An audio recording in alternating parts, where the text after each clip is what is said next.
Hello, I'm Isaac Hayes III, founder and CEO of Fanbase. Listen to what I'm about to tell you. The window to invest in Fanbase is closing. We've raised over $10.6 million of our $17 million goal. That means there's room for less than 6,370 people to invest in Fanbase for the average amount. The minimum to invest in Fanbase right now is $399. That makes you an owner in Fanbase today. Go to startengine.com/fanbase to invest. Why? Because current social apps have taken advantage of users for far too long, with content suppression, shadow banning, harmful racist content, and no real tools for monetization and equity.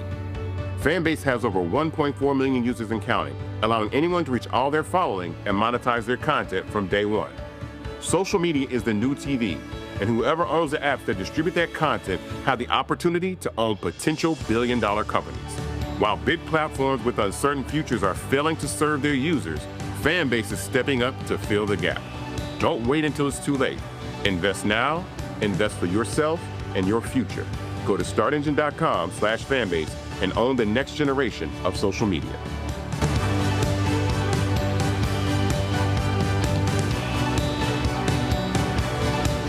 Folks, Black Star Network is here. I'm real revolutionary right now. Support this man, Black Media. He makes sure that our stories are told. Thank you for being the voice of Black America, Roland. Hey, Black, I love y'all. All momentum we have now, we have to keep this going. The video looks phenomenal. See, there's a difference between Black Star Network and Black-owned media and something like CNN. You can't be Black-owned media and be scared. It's time to be smart. Bring your eyeballs home. You dig?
is Monday, April 21st, 2025, coming up on Roland Martin Unfiltered, streaming live on the Black Star Network. The first Latin American Pope, Pope Francis, has died at the age of 88. Could the next leader of the Catholic Church be an African cardinal? We'll talk about the legacy of Pope Francis. Well, we always knew he was grossly unqualified. Defense Secretary Pete Hegseth continues to screw up after reports of a second signal chat with sensitive military data that included his wife, his brother, and his ex-wife. Trump says, fake news. Nah, playa, it's real. And the 40-day Target fast is now a full-on boycott. I'll talk to Nina Turner. We are somebody about the latest developments regarding the groups that are all working together regarding boycotting Target. And also, Austin Metcalf's father, he's the young man who was killed by a young African-American in the Dallas-Fort Worth area. And that brother has been, of course, arrested on murder. Well, guess what? That white father calls out a black January 6th insurrectionist trying to, and a white nationalist who are trying to use his son's death to create a bigger racial divide. The video is astounding. Plus, Ryan Coogler's new movie Sinners dominates the box office this weekend, but I'm confused. Why is Variety saying this is an issue, but when Quentin Tarantino's movie came out, it was not? We'll also talk with Omar Miller, who is in the movie. Yo, lots to talk about. It's time to bring the funk on Roland Martin Unfiltered on the Black Star Network. Let's go. He's got whatever the miss, he's on it. Whatever it is, he's got the scoop, the fact, the find. And when it breaks, he's right on time and it's rolling. Best believe he's knowing. Putting it down from sports to news to politics. With entertainment just for kicks, he's rolling. It's on go, roll, y'all. It's Roland Martin, rolling with Roland now. He's funky, he's fresh, he's real, the best, he's Roland Martin now.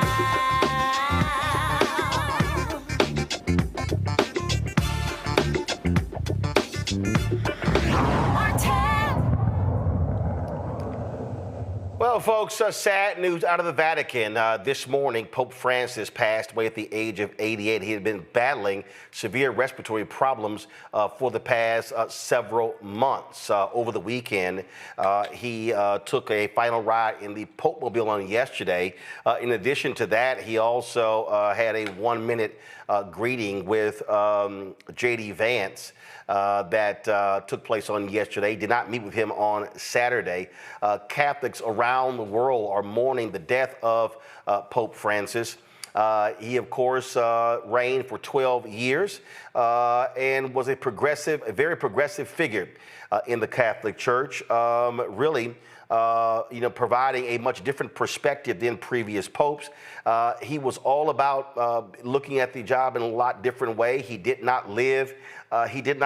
In the traditional, apartments of the Pope that he considered to be far too elegant, if you will. In addition, how he represented himself, what he wore, also was a lot different.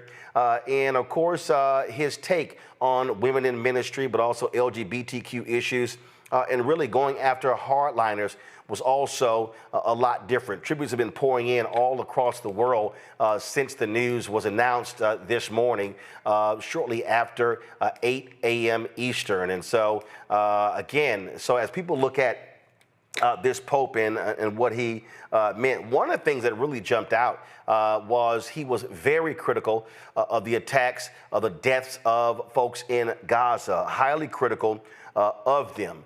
And really challenging Israel, the United States, and others to also speak on the issue. As I said, tributes have been pouring in across the world. This here is Senator Raphael Warnock. He posted, "I'm deeply saddened by the passing of Pope Francis. As a longtime admirer of the Pope and his work to center the poor and marginalized, I was honored to meet him and pray with him last year. And then, of course, this is a photo of the two of them that took place last year. Again, as I said, when you look at all of the different tributes that are pouring in, folks have been talking about this Pope and what he meant. Rashida Tlaib, Congresswoman Rashida Tlaib, she posted this. She said, "Rest in peace, Pope Francis. Thank you for being a voice for the most vulnerable, for defending the dignity of the Palestinian people, the plight of refugees, and the dangers of eternal economic growth in the face of climate change. Your life serves as a powerful reminder that real leadership fights for the most marginalized among us." And as I said, he was often at odds with a lot of the extremely conservative folks here in the United States. This here was a video where he was crossing St. Peter's Square. This was, of course, he was walking alone, and he was, of course, this was during the pandemic, walking across St. Peter's Square in the rain by himself. Like I said, if you look at the attire, he chose to be a lot different in terms of what he wore, how he represented himself. He even changed the rules. The rules in terms of how a pope is buried. And one of the things that he did was normally when a pope dies, they actually have the pope laying in St. Peter's Square and sort of lifted up. He did not want that to happen. And not only that, he's not even going to be buried in the Basilica. He chose to be buried in a separate part of the Vatican. Give me 1 second. I'm going to read that for you. And so again, when you think about this Pope, just as a whole different perspective that he brought to bear to his reign, his 12-year reign. As I said, in rewriting the funeral rites last year, he simplified several elements. Since the 13th century, the bodies of popes have gone on public view. Their embalmed bodies placed on a raised pedestal. When John Paul II died in 2005, his body was first brought to the Apostolic Palace within hours for a private viewing for cardinals, bishops, and other members of the church hierarchy. Francis did not want to do that. His public viewing will take place directly in St. Peter's Basilica, where thousands can pay their respects. His body will remain in the coffin, which will not be on a raised pedestal. Quote, Francis decided to highlight humility over glorification. And that really was the position that he took all throughout his 12-year reign, wanting people, wanting Catholics, and wanting other popes to really focus on really what their responsibility is in terms of being leaders. Former President Bill Clinton stated this. This is coming from the Bill and Hillary Clinton. Hillary and I mourn the passing of His Holiness Pope Francis and celebrate his remarkable life and legacy, promoting peace, economic inclusion, and social justice, and fighting climate change, particularly its threat to the lives and livelihoods of the world's poorest citizens. The 266th Pope of the Roman Catholic Church was an extraordinary one. He was the first Jesuit Pope and the first one from the Americas. In taking the name of St. Francis, he made it clear that he would endeavor to embrace the entire world, including those of other faiths, those whom the church hadn't always welcomed, and anyone whose daily struggles reflected the enduring truth of our common humanity. By his own example, he taught that every human being's personal search, even a pope's, for a purposeful life was meaningful and important, and that power and politics must always make room for compassion and coexistence. I was blessed to have met with His Holiness, and Hillary and I were honored when he took part in the 2023 Clinton Global Initiative's annual meeting, where he spoke about his children's hospital, helping young people injured in Ukraine, and inviting the CGI community to pitch in and help, which they have. We join the countless millions of people around the world, Catholics and non-Catholics alike, in prayers of gratitude for a life well lived, rooted in faith, filled with energy and purpose, and dedicated to reconciliation and cooperation. As I said, they're planning already, of course. I mean, the funeral details have already been mapped out for quite some time. And you're seeing the results of that. This here's a statement that President Joe Biden released. This is a photo of the two of them meeting as well. And so this is that particular photo. Let me read what he tweeted. He said, "It is with great sadness that Jill and I learn of the passing of His Holiness Pope Francis. He was unlike any who came before him.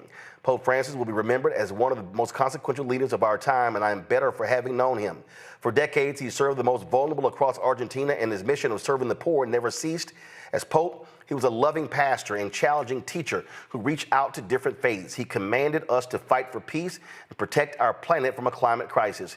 He advocated for the voiceless and powerless. He made all feel welcome and seen by the church. He promoted equity and an end to poverty and suffering across the globe.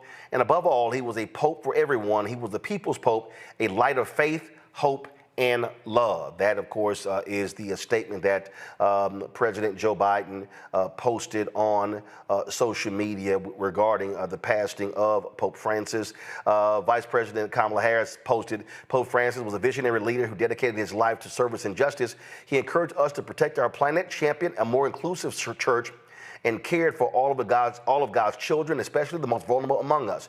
Doug and I pray for His Holiness, and we join people around the world in mourning his loss. Again, that's Vice President Kamala Harris. Let's see here. This is former President Barack Obama. He said Pope Francis was a rare leader who made us want to be better people. In his humility and his gestures at once simple and profound, embracing the sick, ministering to the homeless, washing the feet of young prisoners, he shook us out of our complacency and reminded us that we are all bound by moral obligations to God and one another. Today, Michelle and I mourn with everyone around the world, Catholic and non-Catholic alike, who drew strength and inspiration from the Pope's example. May we continue to heed his call to, quote, never remain on the sidelines of this march of living hope. And this is the two of them sharing a laugh in the Oval Office. I'm going to share some other remembrances in just a moment. Let me bring in my panel right now. Joining us right now is Renita Shannon, former Georgia State Representative from Atlanta, Dr. Omekongo Dibinga, Senior Author and Lecturer, School of International Service, American University, Dr. Julianne Malveaux, Economist, President Emerita, Bennett College, and author of Surviving and Thriving, 365 Facts in Black Economic History from D.C. Glad to have all three of you here. Julianne, I'll start with you. Again, this Pope Francis passed away at 88. How he carried himself, how he wanted to represent himself was far different.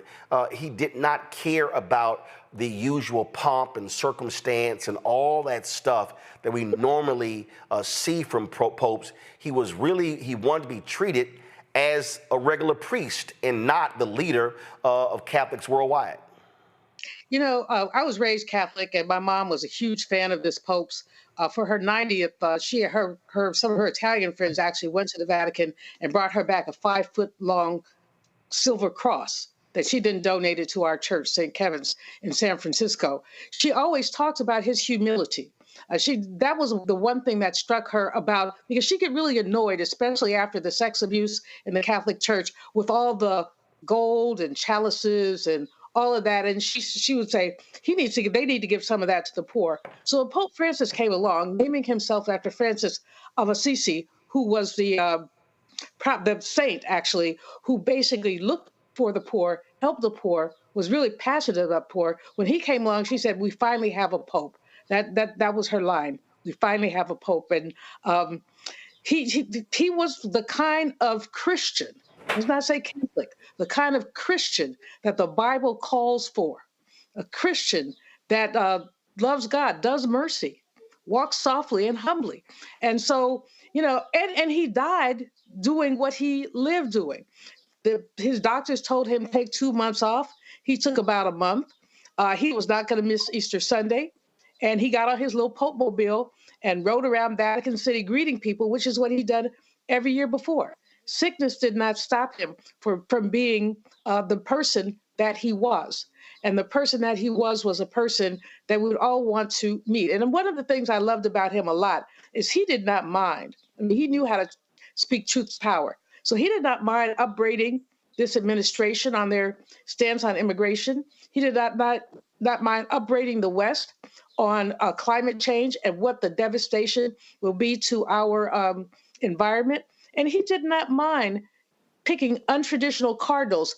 The majority of those who are voting for who the new Pope will be are untraditional cardinals coming from Africa, coming from parts of the Asian space, coming again from South America. So he didn't mind doing that. And so, you know, the Catholic Church will miss him, but the world will miss him as well. This here is a photo. He was a cardinal for more than 4 decades in Argentina. And Renita, he had an opportunity to have a chauffeur limousine drive him every single day. He chose not to. He rode the subway to work every day. And he just did not like all of the accoutrements of the office. He wanted to be seen as a regular, ordinary individual and be a man among the people.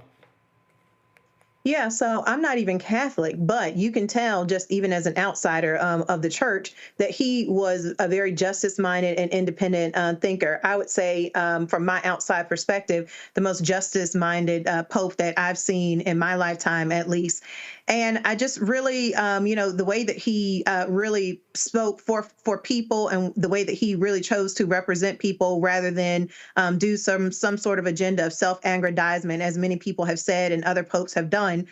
This pope was very different. And so I really hope that the next pope that they pick is not sort of a retraction of the values that this pope advanced, because a lot of times you'll see when there has been any sort of progress, you'll see an immediate retraction on that, and you'll see that the next leader is more conservative. And so I really hope that the Catholic Church does not go backwards in the next pope that they pick. This was his last public address, and what did he call for, Omekongo? A ceasefire in Gaza. Listen. Gravi e dolorose, civili inermi sono oggetto di bombardamenti e spari. E questo è avvenuto persino all'interno del complesso parrocchiale della Santa Famiglia, dove non ci sono terroristi, ma famiglie, bambini, persone malate con disabilità, suore. Una mamma e sua figlia, la signora Navda Khalil Anton e la figlia Samar Omar Anton, sono state uccise e altre persone ferite dai tiratori scelti mentre andavano in bagno. È stata danneggiata la casa delle suore di Madre Teresa, colpito il loro generatore. Qualcuno dice è il terrorismo, è la guerra. Sì, è la guerra, è il terrorismo. Per questo la scrittura afferma che Dio fa cessare le guerre, rompe gli archi e spezza le lance. Preghiamo il Signore per la pace. He called the Catholic Church in Gaza every night just to check on them.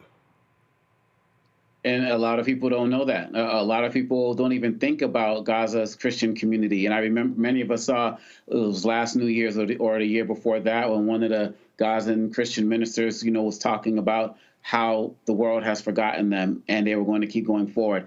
It's through efforts like this, the fact that he was calling them nightly, the fact that he wasn't afraid to speak out. This was a man who lived by example as it relates to the idea of services, the rent that we pay for the space we occupy on this planet. Not only did he champion for peace in Gaza and for hostages to be released, he did incredible work on the continent. He went to the Sudan and kissed the feet of Sudanese leaders in the conflict there. He spoke out about what was happening with immigration here, whether it relates to the Haitians who are being accused of eating dogs in Ohio, the immigration policies of this administration. And maybe it's because he was an immigrant, family being from Italy, making their way to Argentina. There was always this, and for financial reasons, as the story is told, this was a man who did everything possible to connect with the poor and connect with the common people. And as somebody who's from Boston, where the child sex abuse scandal really broke in this country, and we are really dealing with that at the forefront before many other states publicly, he had the apology for that. And that meant a lot for people who were affected by that,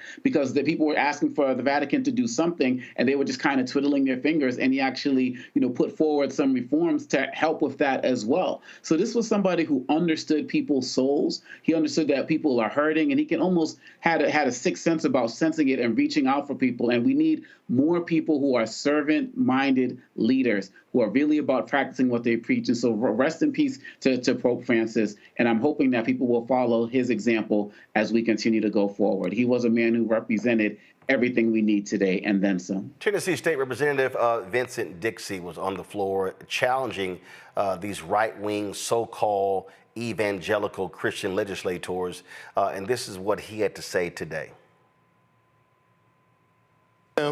He challenged other Catholics to do what was right and love one another as we're supposed to.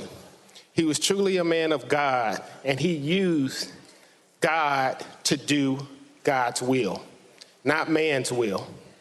And we have to make sure that we walk in his path. He championed for migrants. He championed for the poor, the marginalized.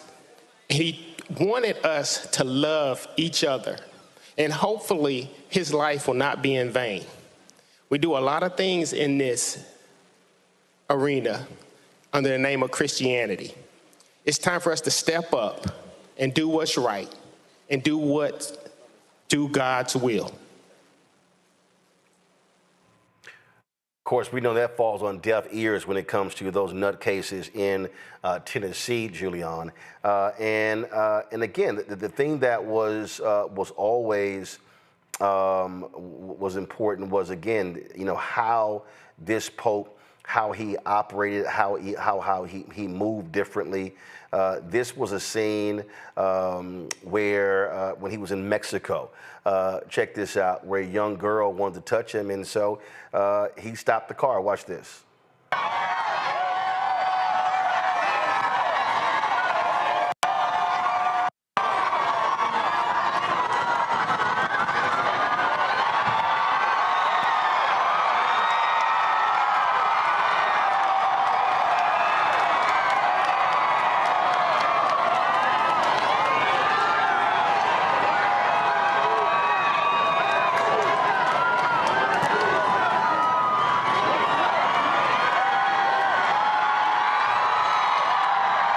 That's when he was in Washington, D.C., and it was a young girl named Sophie Cruz.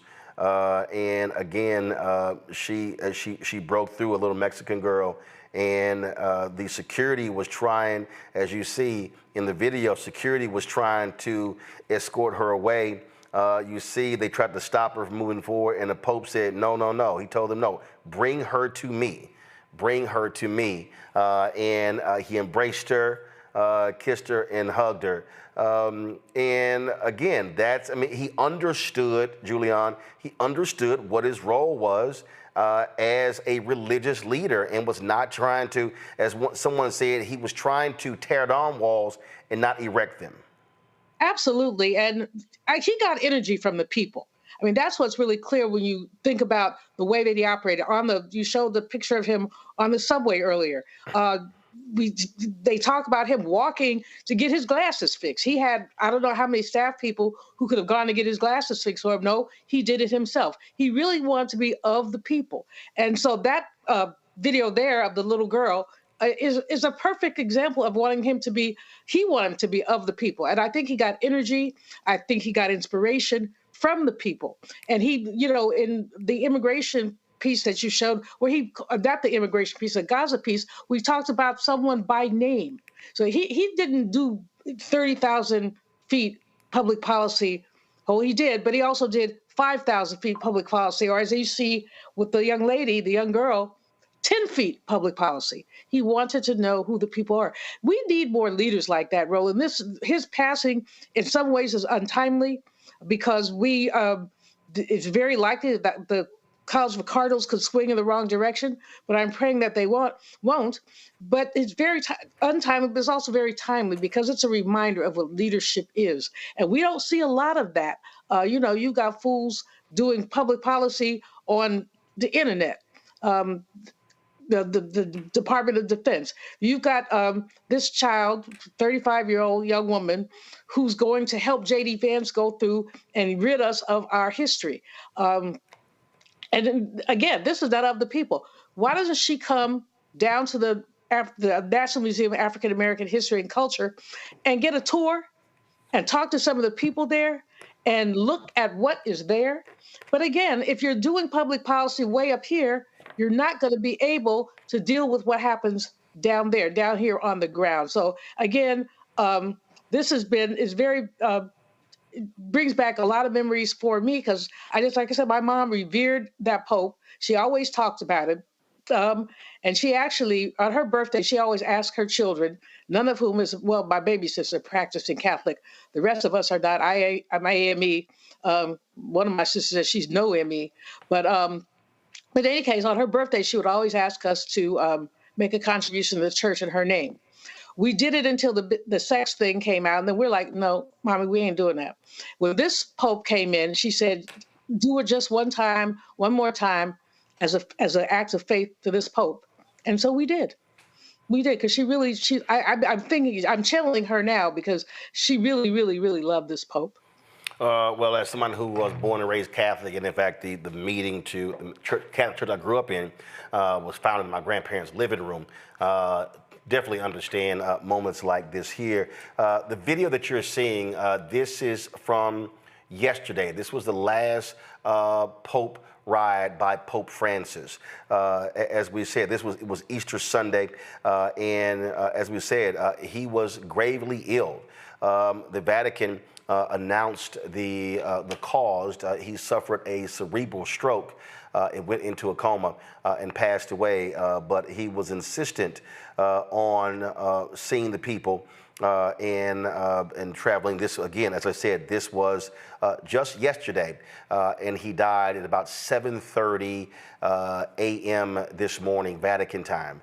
And again, so many folks are now, as Julian said, and I think Renita at that point, she makes is important, Omar Congo as well.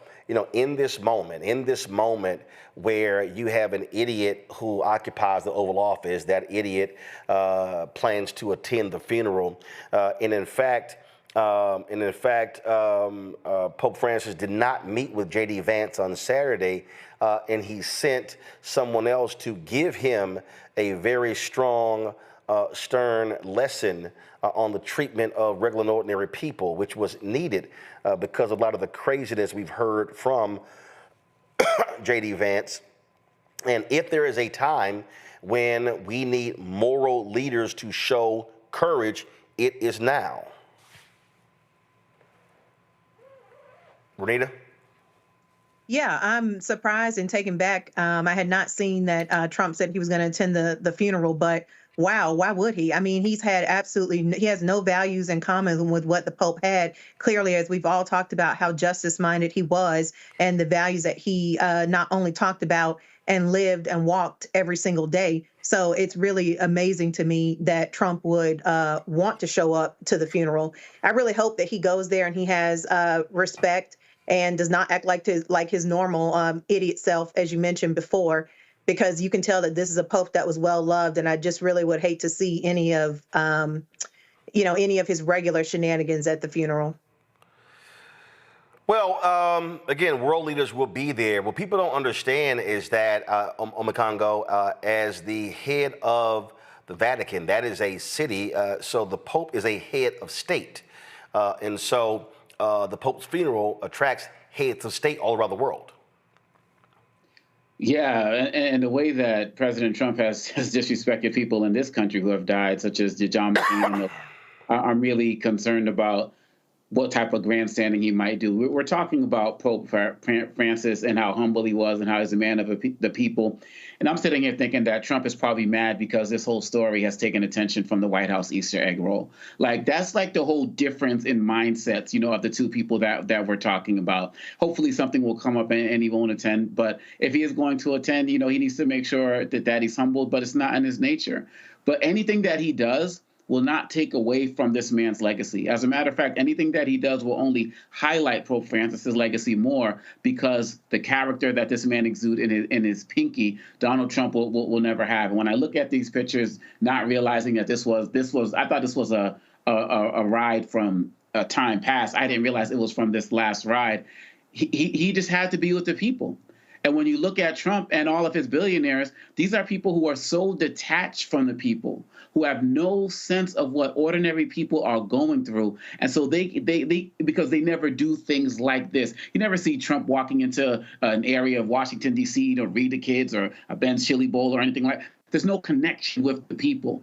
And when we have politicians who can connect to the people, even halfway in the way that Pope Francis did, we can start making a change in this world. But Donald Trump on this day, put out a little nonsensical statement that I hope he stays home, but there's nothing he can do to overshadow what this man has done. Well, a lot of folks now are focused on what happens next. The reality is this Pope installed a number of the cardinals himself, and so although some believe conservative cardinals may very well try to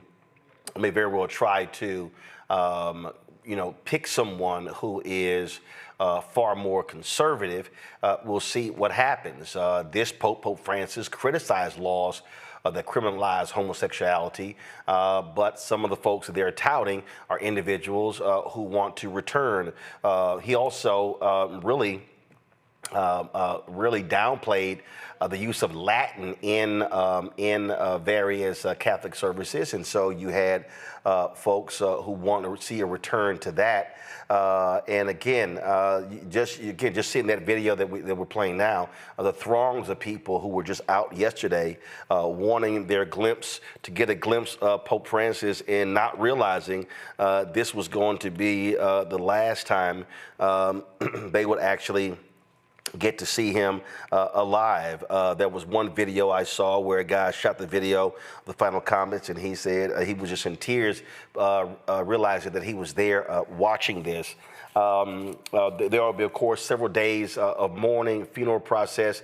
Then they will have the conclave where they'll be choosing who the next pope is going to be. And as we said, Pope Francis was 88. He was in his 70s when he got the job. And that differs a lot from, frankly, John Paul II. First of all, Pope John Paul I only served 33 days as pope. He died of a heart attack at the age of 66. Then they chose Pope John Paul II, who was 58 years old. He served 26 years as Pope, the third longest reign. And so it'll be interesting to see if they choose to pick a Pope like they did Francis, who was in his 70s, or go with someone who is younger, who could actually potentially serve a longer term. And so, folks, again, our top story, Pope Francis died this morning at the age of 88 years old. We'll be right back right here on Roland Martin Unfiltered on the Black Star Network.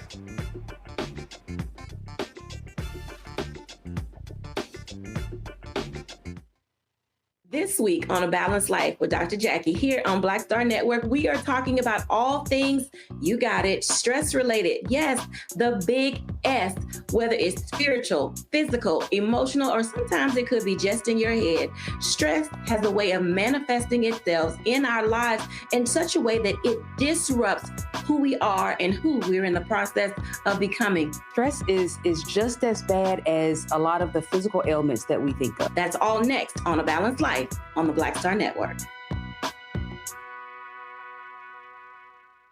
How you doing? My name is Mark Carey, and you're watching Roland Martin Unfiltered. Deep into it, like pasteurized milk without the 2%. We getting deep. You want to turn that shit off? We're doing an interview, motherfucker.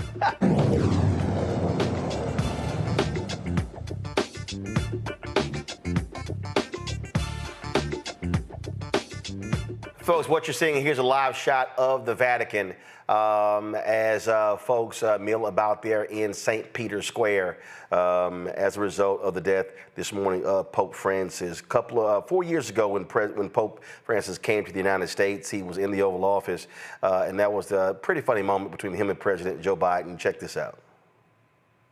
I'm not sure this is appropriate, but there's a tradition in America. Se questo è opportuno, no? C'è una tradizione negli Stati Uniti that the president has what is called a command coin. Il presidente ha un comando, una di comando. That he gives to warriors and leaders. Che dà ai combattenti, ai leader. And you are the most significant warrior for peace I've ever met. Lei è il guerriero più forte per la pace che io abbia mai incontrato. And with your permission, I'd like to be able to give you a coin. E con il suo permesso vorrei ottenere questa moneta. It has the U.S. seal on the front. Ha il sigillo degli Stati Uniti sulla parte. But what's different with this coin? Usually, La Casa Bianca. but I know my son would want me to give this to you because on the back of it, I have the state of Delaware, the 261st unit my son served with. E so che mio figlio sarebbe contento che gli do questo perché non c'è l'immagine della Casa Bianca ma dello Stato di Delaware. E la tradizione è, I'm only kidding about this. e scherzo, If next time I see you, la you don't prossima have it, volta se lei non la you vede have non to buy ce the l'ha, drinks. allora lei deve offrirmi da bere. I'm the only Irishman you've ever met who's never had a drink. Ma io sono l'unico irlandese che lei conosce che non ha mai bevuto in vita sua. Perché gli irlandesi hanno portato il whisky. I know that. Thank you. Mi sono presentoso di aver fatto questo omaggio.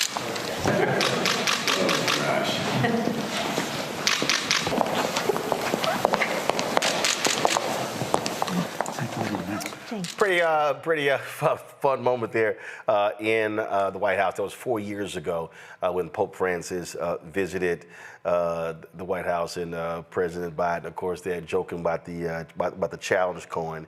One of the things that when you talk about, again, how this Pope thought, you have a lot of people who were very, very much about whether you were Catholic, did you accept Jesus Christ as your Lord and Savior, did you go to heaven or hell? It was a very interesting moment here when a young man, a young boy, asked Pope Francis if his dad, who died, was an atheist, if he was in heaven. Check this out.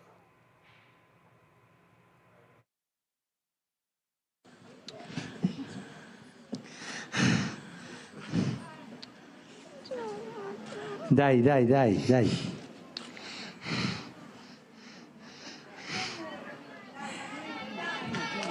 ce la faccio.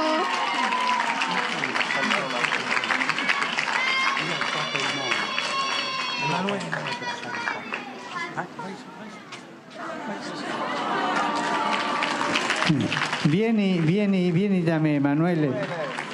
Vieni da me e dimmi all'orecchio. Vieni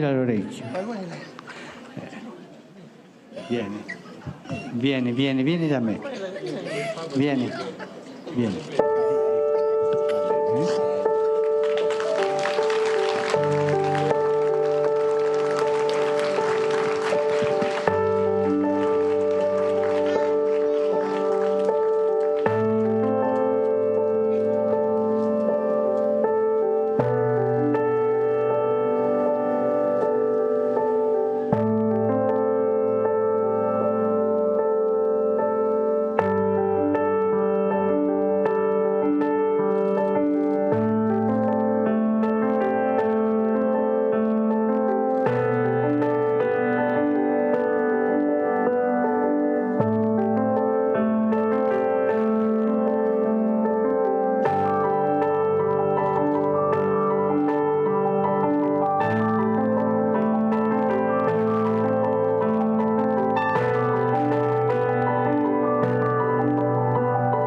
E io ho chiesto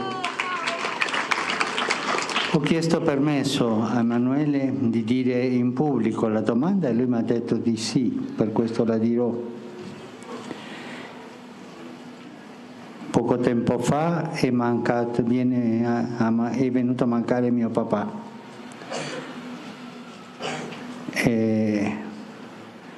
Lui era ateo, ma ci ha fatto battezzare a tutti e 4 figli.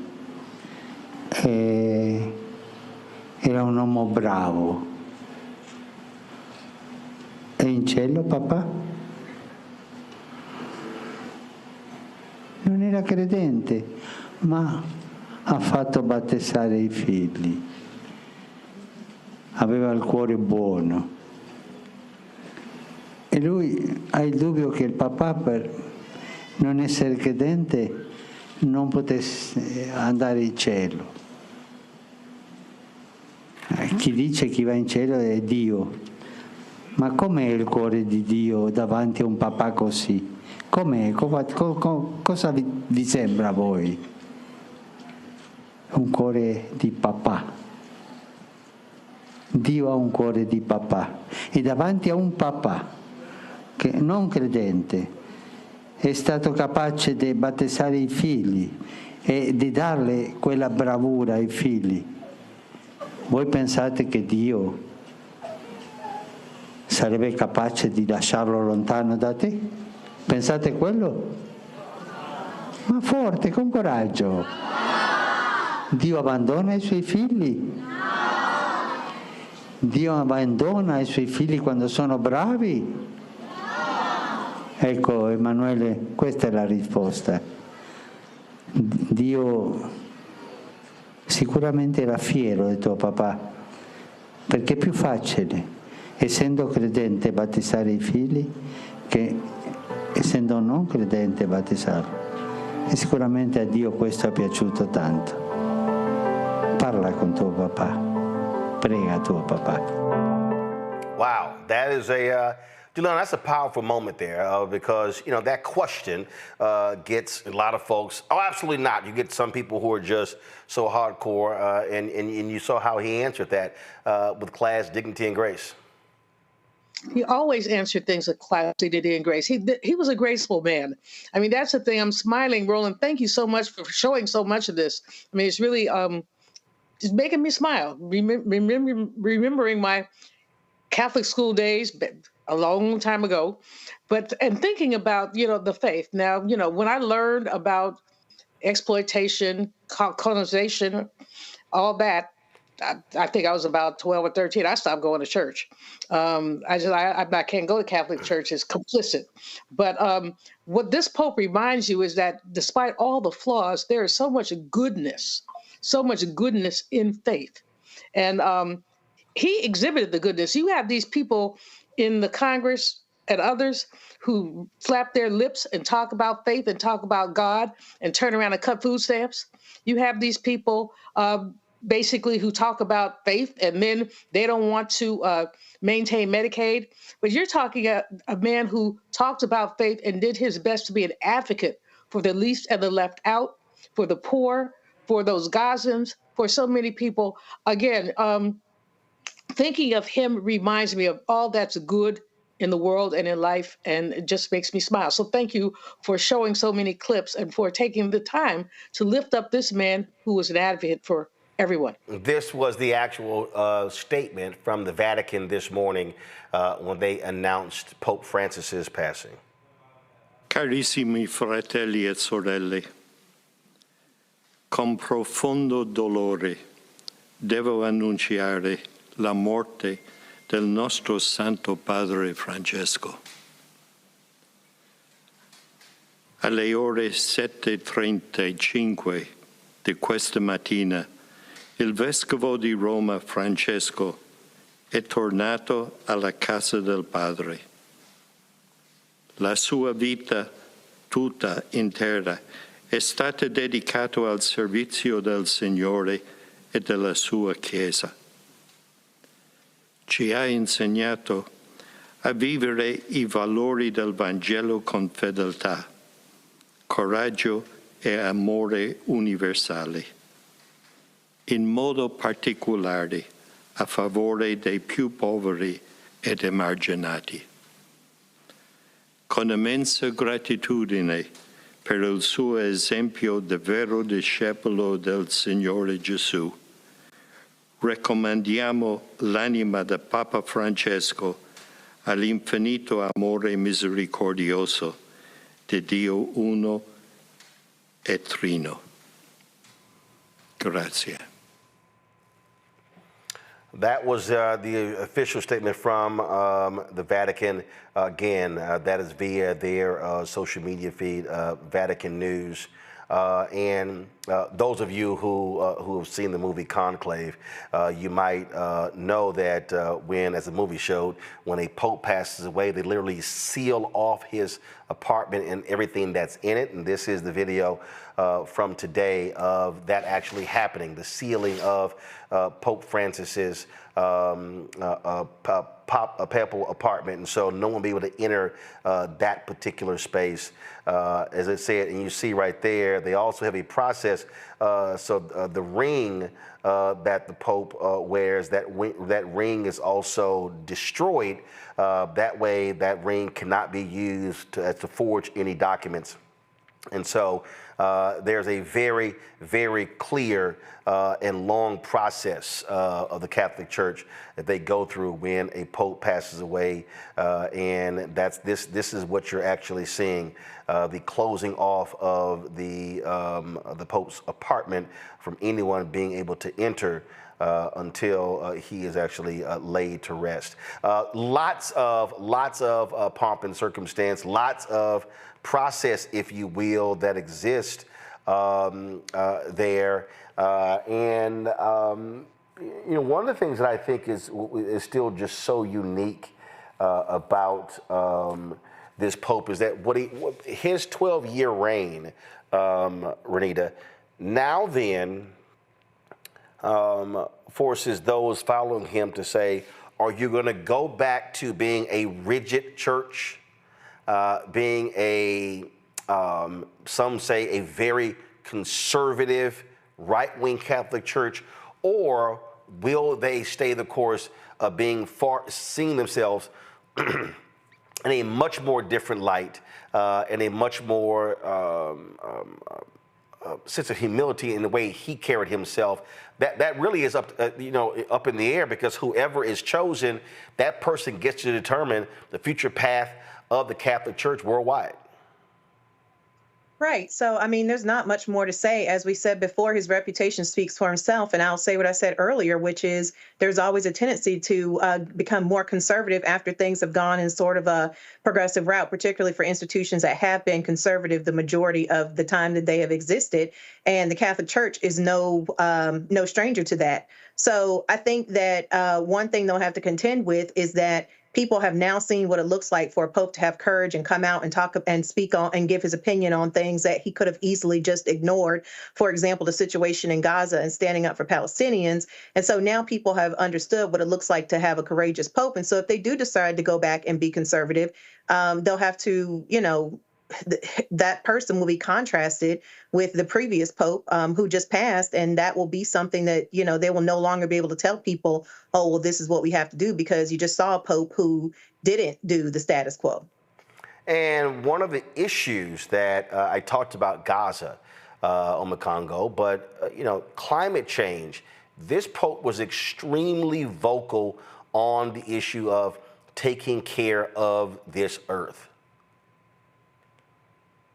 People don't know about the Pope is that there were actually many corporate leaders who had visited him over the years to talk about some of their environmental programs, the sustainability programs, kind of seeking his counsel, doing it on the low to not attract attention. And that was something, as we're learning all of these stories about the Pope, that was not something that I had paid attention to. And to be quite honest, when we're talking about who's next in line, that's also something that I'm concerned about as it relates to climate change, because it's very interesting that Pope Francis had the views that he did. People will kind of call him a quote unquote, liberal-minded Pope.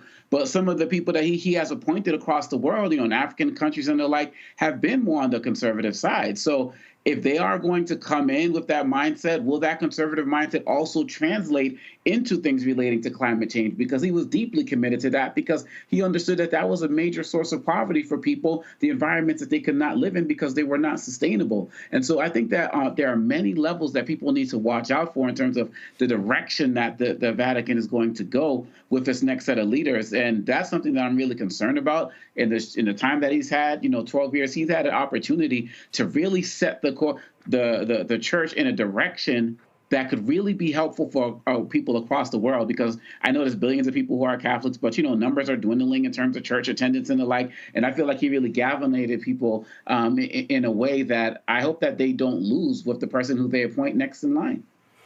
Indeed, indeed. So we're all going to be waiting to see. This is a collection of videos the Vatican News put together of Pope Francis. If you go to their Twitter feed, you can see a lot of their videos and photos and things along those lines. So we'll be following that feed for more information regarding Pope Francis. Again, passed away at the age of 88. And as I said, folks all around the world, tributes are pouring in. His funeral will be taking place later this week, and then we'll have more details of that. Of course, we'll be carrying it live on the Black Star Network, and so you can just be sure to check out our page as we continue to cover this. As earlier we had a particular live shot of St. Peter's Square.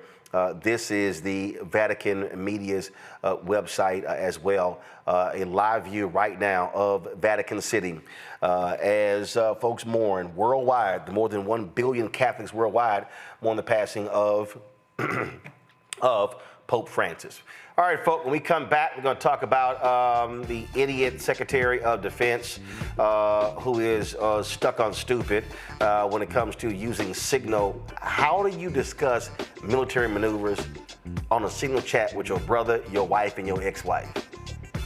He is really dumb, and a top Republican in the House says it's time for him to go. We'll talk about that next. Don't forget to support the work that we do. Join our Bring the Funk fan club. Of course, if you want to use Cash App to join our Bring the Funk fan club. We don't charge a subscription for our show. We don't have a Patreon, a Substack. We're not charging you $8, $10 a month to watch our content. We want it to be widely available, but we ask you to support our Bring the Funk fan club. The goal is to get people to give on average $50 each a year. That's $4.19 a month, 13 cents a day. And we'll leave it up to you. There are people who can't afford that, they give less. There are people who have given more. And I absolutely appreciate that. And we want to thank all the people who contribute to our show. I got some with some folks who sent checks and money orders in the mail, and so this is from Herman and Brenda. We would like to thank you for your deep commitment to provide the truth, the whole truth, and nothing but the truth.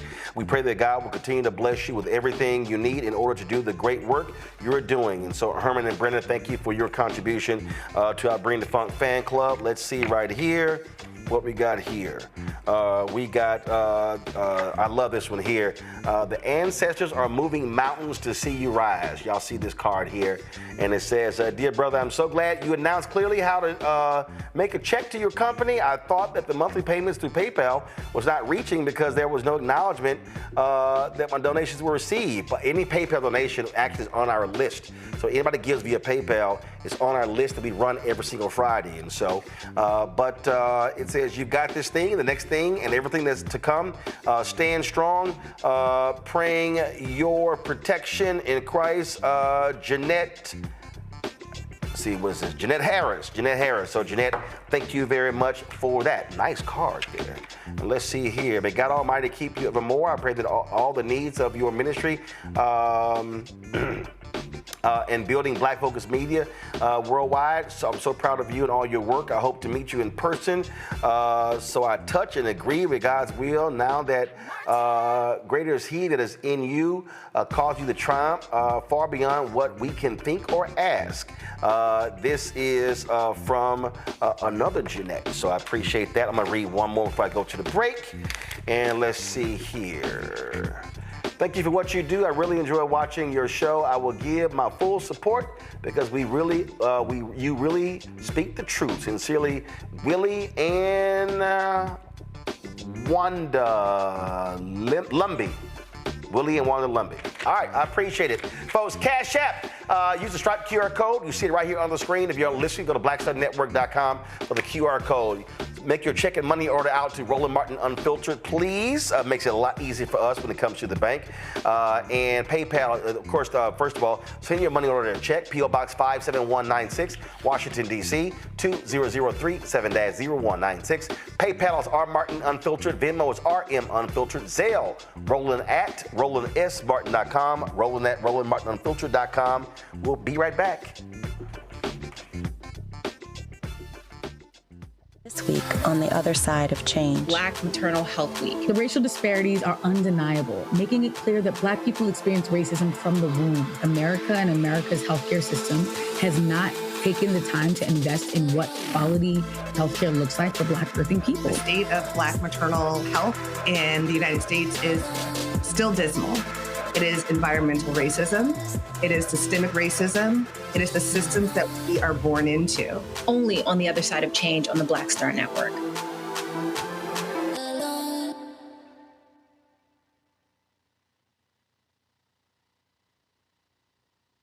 Next on the Black Table with me, Greg Carr. The enormous impact of race, education, and affirmative action in America, and how, believe it or not, white America is starting to feel a little bit of the pain.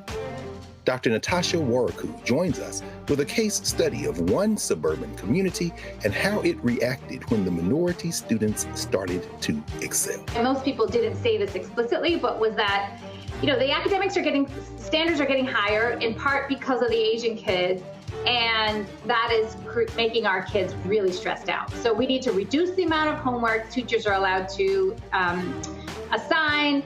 She shares a perspective that you don't want to miss.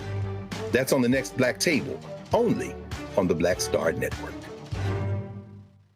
Hey everybody, it's your girl Lunel. So what's up? This is your boy Earthquake. Hi, I'm Chaley Rose, and you're watching Roland Martin Unfiltered.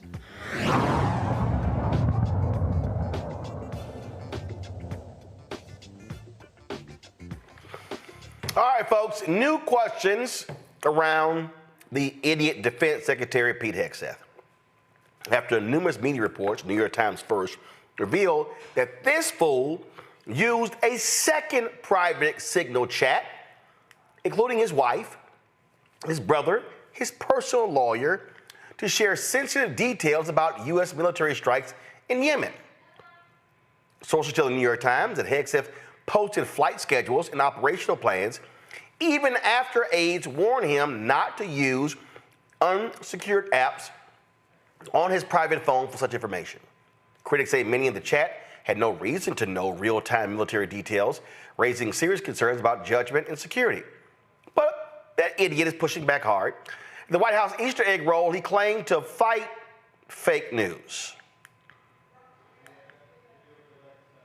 And anonymous smears from disgruntled former employees on old news doesn't matter. So I'm happy to be here at the Easter egg roll with my dad and my kids, because this is what we're doing it for. These kids right here. This is why we're fighting the fake news media. This is why we're fighting slash and burn Democrats. This is why we're fighting hoaxsters. This group, this group right here, full of hoaxsters that peddle anonymous sources from leakers with axes to grind, and then you put it all together as if it's some news story. And when we know exactly what it is. So I'm really proud of what we're doing for the president, fighting hard across the board, and I'm going to go roll some Easter eggs. Or you're going to go roll some bottles of alcohol, because he sounded drunk. And you want to also who sounds drunk? Carolyn Levitt. Here's this fool on Fox News literally saying, all the Pentagon is after Hegseth, but he's the one who hired people. The president stands strongly behind Secretary Hegseth, who is doing a phenomenal job leading the Pentagon. And this is what happens when the entire Pentagon is working against you and working against the monumental change that you are trying to implement. Secretary Hegseth was nominated for this position because he is standing up for the war fighter, the men and women in uniform who are putting their lives on the line to protect our country and our homeland. And unfortunately, there have been people at that building who don't like the change the secretary is trying to bring, so they are leaking and they are lying to the mainstream media. We've seen this game played before. The secretary is doing a tremendous job, and the president stands strongly behind him. Folks, Hegseth's own Pentagon spokesman resigned on Friday, posted a piece in Politico where he said the Pentagon is melting down because of Hegseth's awful leadership. Don Bacon, who is a Republican in Congress, he has called for Hegseth to resign. He said he's acting like he's above the law, and that shows an amateur person. That's exactly what he is, Renita. He's an amateur. He's a Fox News anchor. He's an idiot. And to follow retired four-star General Lloyd Austin is really, these fools want to talk about and want to criticize DEI. Somebody said, no, this is DUI. Absolutely. No, this entire administration has been on display what it looks like when you remove DEI and nothing but their incompetence is left to shine through, because they have had mistake after mistake. And like you said, Hegseth, I mean, it's just obvious. He has never served a day in government, which is why he is in there acting like somebody who can't wait to show off whatever information he knows. He just strikes me as somebody who would say to his friends and family, hey, guys, can you believe I got to be a part of this chat, and show them the information. So I just think that it's really crazy how at the same time he's trying to spin this as it's both leaks and lies. Well, is it leaks or is it lies? I mean, if you're mad that people told the truth on you, the truth is still the truth. And the same thing for Carolyn. I mean, this administration needs to learn that it doesn't matter how many loud talking, strong talking blondes you put in front of the camera to say that all of this is okay. It doesn't make it okay.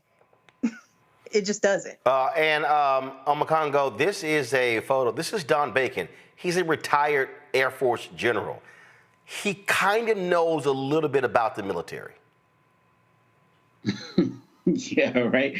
Look, I mean, you know, it's sad that we're all like laughing about the incompetence, the sheer incompetence that we're seeing here, but it's just a matter of time before this thing has real deadly consequences for troops, for civilians somewhere, and it's really scary. The fact of the matter is, Roland, Signal is their policy. Like, that's what they do because they are corrupt and they don't want any document they share is supposed to be saved because, this is part of a, act that was put forth by Congress that you're supposed to have records be saved. Period. Bottom line. Signal, as we know, you can delete messages after an hour, 2 hours, 3 hours, whatever. They don't want their conversation saved. That's why they're doing this. And honestly, Roland, it's also even sadder because they're not doing this with all Pentagon employees. They're just doing it with their people. So many of the Pentagon staff are actually being left out of these conversations as well.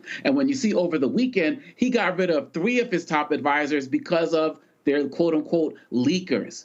And so when you see that, and then when you see Leavitt say that the entire Pentagon is against the leader of the Pentagon, that is a recipe for disaster to have that type of turmoil exist in this space. And so really at the end of the day, and on top of that, Roland, it's not like he was using Signal on a secure phone. He was using Signal on his iPhone. And we know that every foreign government, ally and foe, is operating to get access because they all got their spy networks to what these guys are doing. We have a government between Rubio, the State Department, and all of these guys who are conducting foreign policy on Signal, on social media, basically, with their friends, families. And did you say ex-wife as well was on that with the wife? Like, what the hell? Who you know what I'm saying? We are in for it, man. And I'm just really nervous for what's going to happen when something deadly and catastrophic happens with this ignorance and incompetence. And Julian, you can always depend on the dumb and dumber. Hegseth is dumb, but Trump is dumber. Listen to this. When he's not drunk tweeting, he's drunk talking. Ask the Houthis how much dysfunction there's none. Pete's doing a great job. Everybody's happy with him. We have the highest recruitment numbers I think we've had in 28 years. No, he's doing a great job. It's just fake news. They just bring up stories. I guess it sounds like disgruntled employees. You know, he was put there to get rid of a lot of bad people, and that's what he's doing. So you don't always have friends when you do that. Should he stop using the app? Ask the Houthis. I'm sorry, Hootie and the Blowfish, Hooters. I'm not sure he knows what he's talking about. Julian, go ahead. But he never knows what he's talking about. I mean, this is it's comedy and it's not comedy. The reason that it's not comedy is because it's putting our country in jeopardy.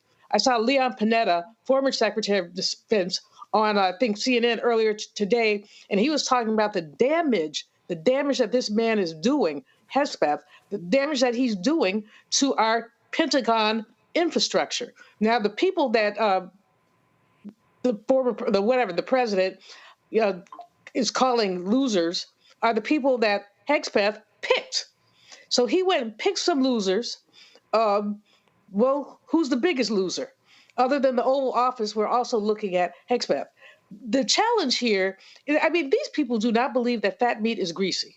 I mean, they truly do that. They told them about this signal stuff a month or so ago, and it was a mistake. So how you do it again?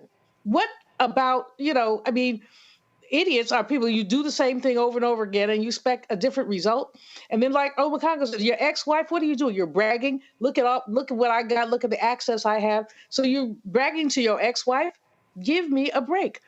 We are really, I mean, I'm very concerned. I've tried to ignore that man in the house that enslaved people built, tried to ignore his shenanigans, hoping that somehow we would come to the end of the road. But we're not coming to the end of the road. This is what he does. This is how he does it. And the American people, we are in jeopardy, folks. If you're tweeting and sending classified documents or documents that should be classified or secret information, if you're dealing with this on your iPhone, really? Right. Who has that? Who else has access to it? Anybody in the world who means us harm. Putin. Although the president would probably give Putin the information if he asked for it, because I truly believe, and I hate to say this, but I really believe that he is a Russian agent, that the president of the United States is a Russian agent. That may be a little far-fetched, but maybe not. I'll just leave it there. No, I mean, that's not far-fetched at all. All right, folks, let's talk about Target. The call for the boycott began February 1st. And remember, Target on January 24th, Target announced they were ending their DEI policies. Their stock was around $145, something along those lines. Today, Target stock closed at $93.78. If you look at this chart here, you will see, please drop the lower third.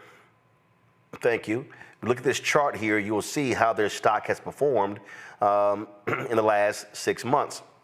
Their stock is down $57.13 in the last 6 months. That's almost 38%. They lost more than $12 billion in market share.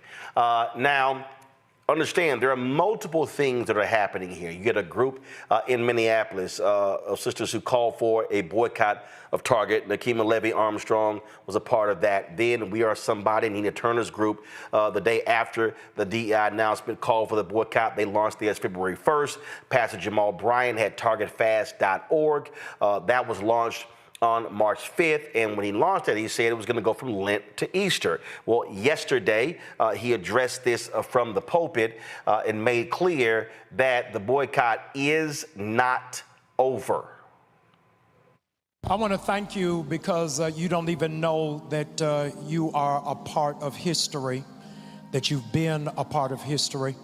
The Montgomery bus boycott was so significant because it shifted the economy of one city by standing strong.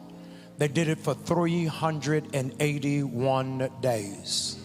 Not since the Montgomery bus boycott has Black America come together in such a unified vision, a unified focus, and a unified front. And we've done it, ladies and gentlemen, we have done it for 10 weeks. For 10 weeks. We've stayed out of Target.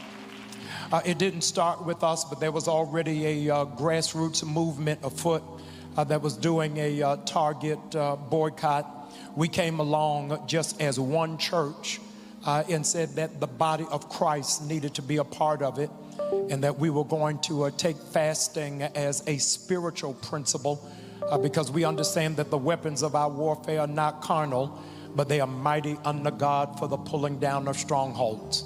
I announced it to you the Sunday before Ash Wednesday, and I wanted to pause and thank you for standing in line with the vision of your pastor at the prompting of the Holy Ghost.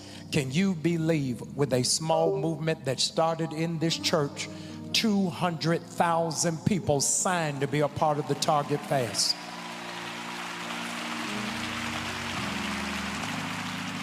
When we started this Target Fast, $1 trillion company, a Fortune 500 company, was trading on the New York Stock Exchange at $138 a share. Because of how it is that stridently you have put your hand to the plow, their stock started at $138 a share. As of Friday, it is down to $94 a share. Foot traffic at Target has gone down by 7.9%. Ladies and gentlemen, I hope that you will share with me your enthusiasm for people who thought it was ineffective and there would be no results. Is that because of your fast, Target has lost $12 billion. Come on, y'all ought to be shouting. They tried to put out a statement that their loss is because of the economy, because of tariffs with China. But the reality is that while they were losing, Costco was gaining. Come on, I can't hear nobody. And I am so grateful that there is power in unity, and we know the strength of black economics. Ladies and gentlemen, black people are the 12th wealthiest nation in the world with spending power. Don't ever undervalue or underestimate your power and your authority.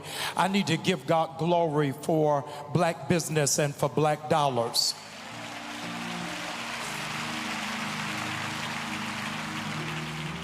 It's a critical meeting and critical moment for us. It's a critical moment for our people. It's a critical moment for the nation to see us unified. And as a consequence, we understand that power concedes nothing without a demand. Those of you who are not aware, we launched a website, targetfast.org. We asked for 4 things to happen. Number 1 is that they would stand by the pledge that they made after the killing and the murder of George Floyd to invest $2 billion into black business. That was our first ask, because after Donald Trump came into office, they rescinded on that promise. The second ask that we had is that because black people spend $12 million a day at Target, we asked that they would put $250 million into black banks so that black people would have access to capital to start businesses and to go into home ownership. The third thing that we asked for is that they would partner with 6 HBCUs and their business programs so that we could teach young people how to scale businesses and to create generational wealth. Because they'll never be wealthy having to work for somebody else. They have to do it, doing it for themselves. Ladies and gentlemen, you already have read the report that a meeting took place.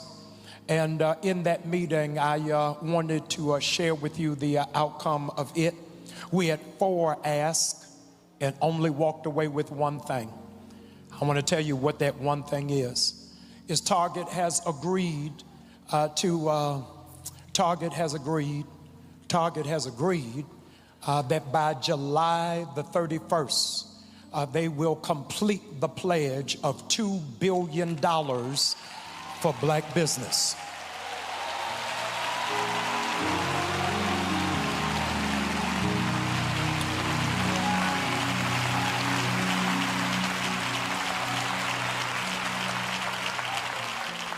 That's billion with a B.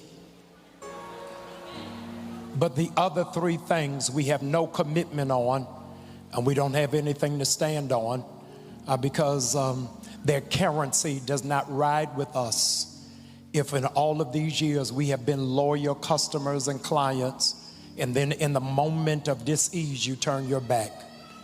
And so I had to share with Target that we gave you 40 days to answer 4, not 1. And they only came back with 1. So I told them what I'm getting ready to tell you, we ain't going back in there.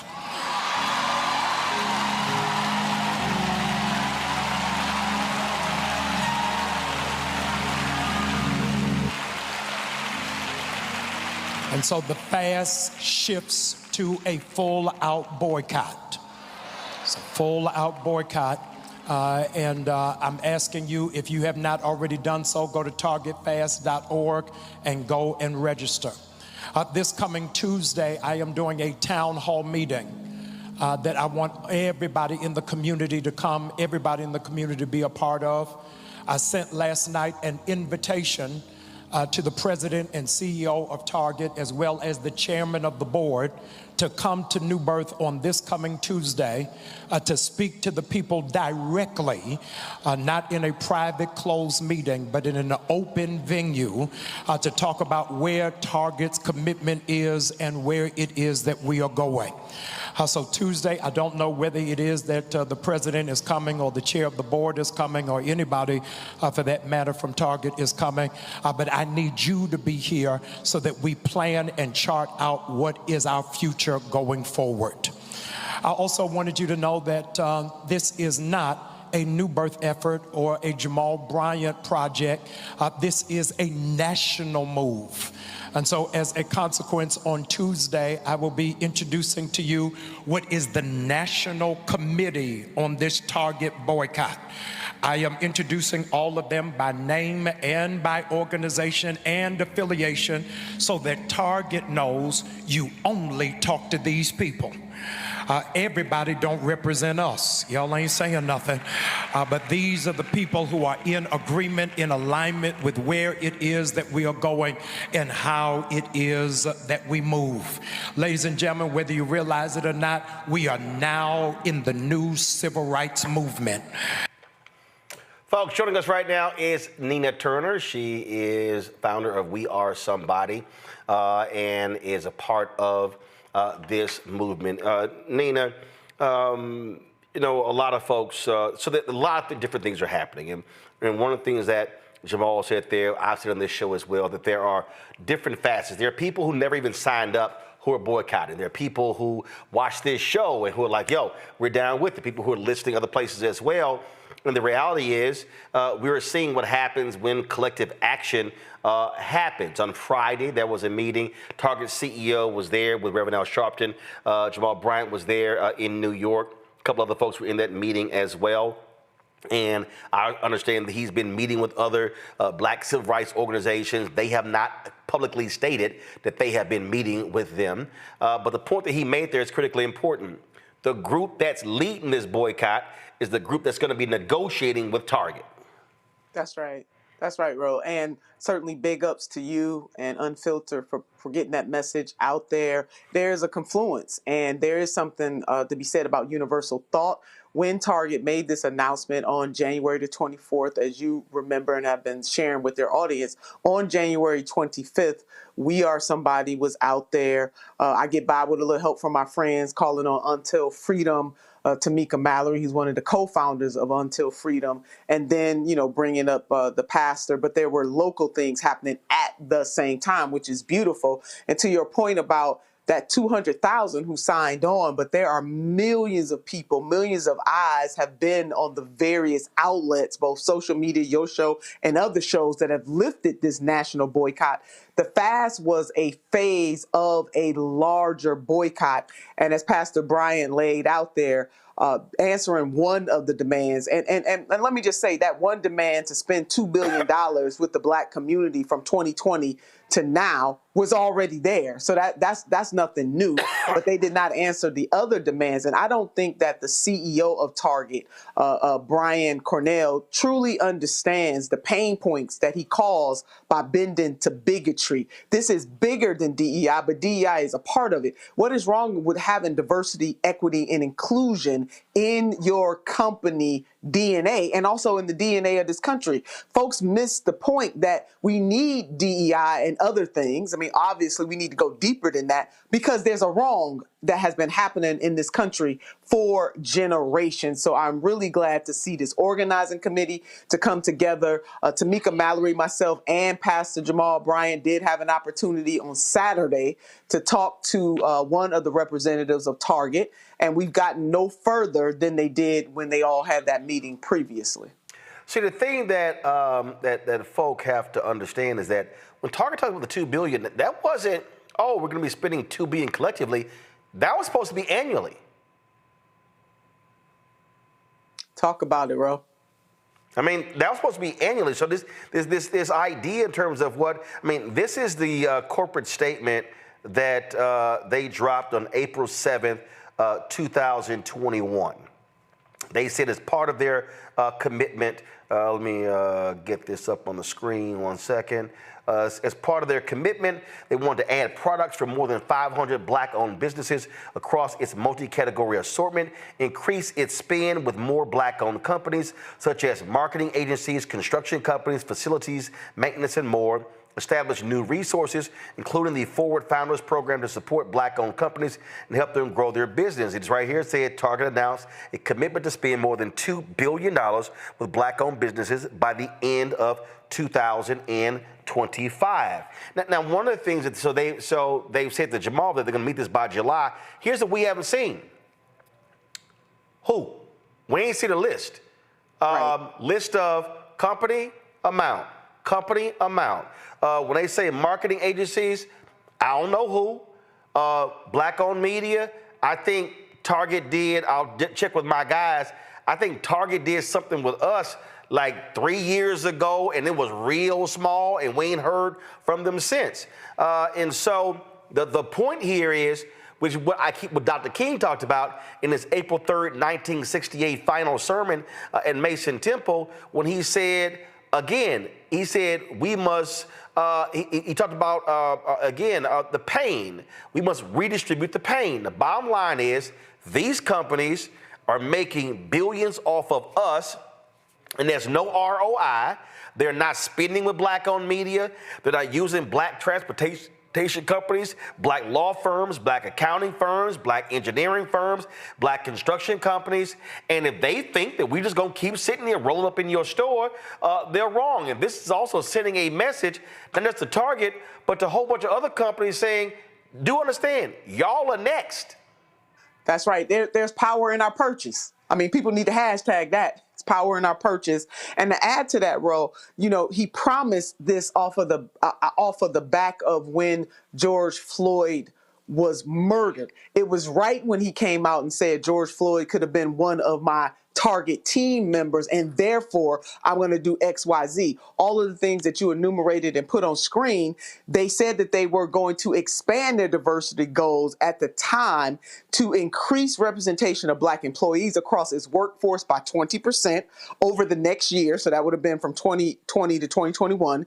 And that the company would start a new program to help Black entrepreneurs develop, test, and scale their products. They did some of that, but once Donald J. Trump came on the scene, all of those promises made all of a sudden became something that was expendable. And so the question for the CEO is, did you believe those things when you said it? Was it right and moral and also economically viable for Target too? Because they ain't just do this out of the goodness of their heart. When you said those words and now all of a sudden you don't have a commitment. So the ire in the Black community is that you made a promise to us off of the death of George Floyd, and now all of a sudden you have a neo-fascist in the White House and you don't care. You don't really give a damn about the Black community and other marginalized communities. And dare I say, ever since they made that commitment to stand with this president, they have decreased some of the shelf space. There is no guarantee for those Black businesses. And shout out, Ro, to the Black business owners who said on their own, if the Black community is boycotting, we don't want them to purchase none of our stuff out of Target. Come purchase from us directly. That is a beautiful thing. That has to be answered to as well, that we have to continue to support these Black businesses. How do we shore up Black institutions because of this? Because it's Target today. Other companies are folding to the bigotry. The Black community and other marginalized communities remain vulnerable unless we unite in the way that we're doing right now and let them know, to your point, the point I'm making, Tamika, Pastor Bryant, and so many others, you're not going to play us, and that there's power in our purchase. And as my grandma used to say, I can show you better than I can tell you. As we know, these companies are real good at trying to pick off different organizations, try to have separate meetings. And it's important for organizations to know, if there are any Black organizations who are trying to have side meetings with Target, and they are not a part of this boycott, they have not used any of their resources or notified people, if they are not communicating with the leaders of this boycott, we gonna call them out publicly. Because what cannot happen is for folk who ain't invested anything in this effort to then go try to break off a few crumbs by negotiating behind the backs of the people who are actually doing the work. Amen, Ro. Let the church say amen. That is important, that we don't allow ourselves to be picked off. This boycott is absolutely working, which is why Target is going to this leader, this community. You know, they even met with some of our Hispanic sisters and brothers trying to pick off, pit Black and brown people against each other too. No, we can't have that. We have got to stand solid and stand strong. And the point that you've been making, Rowan, thank you for that. You can't inch around the people who actually had the courage to get this thing started. Now, of course, this is bigger than any leader, any national leader, any grassroots leader, because we needed the people to pull this off. And so the people have shown, both the Black community and others who are in allyship with us, they have shown that, hey, we are rocking with you.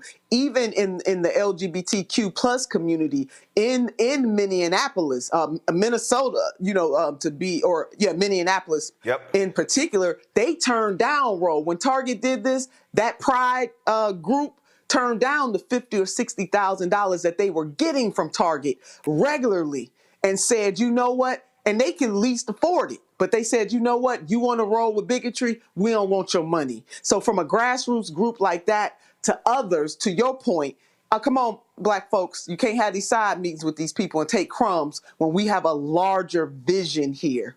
Absolutely. And so let me just be as clear as possible. If there is any Black group and we find out you are having a side meeting and you have not communicated with any of the leaders of this Target boycott advisor or organizing committee, I'm letting you know right now, I'm going to put you on Front Street and I'm going to tell the people that you are meeting, and we going to call y'all out and then smoke y'all out to force you to say, why'd you go talk to them? What you talked about? What are you negotiating? Because this is the game they've always played. How can they find the least expensive Negro? That has always been their strategy.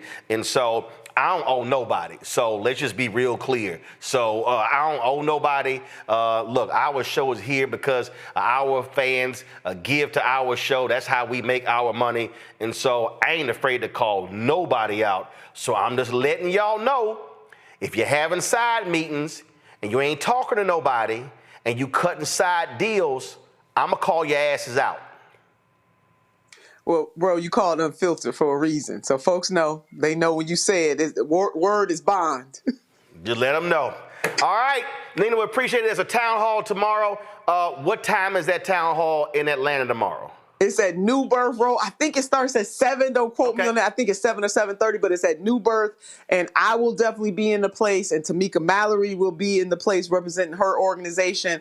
I think Brother Ben Chavis will be there as well. There'll be a whole host of other national leaders that will be there. So join us if you can. Please join us. New Birth.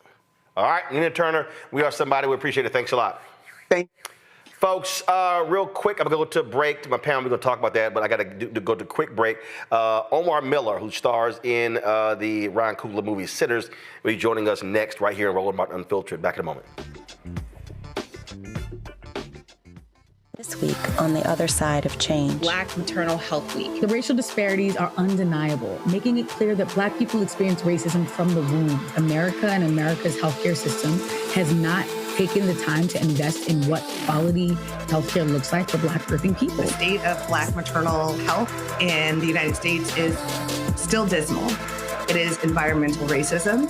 It is systemic racism. It is the systems that we are born into. Only on the other side of change on the Black Star Network.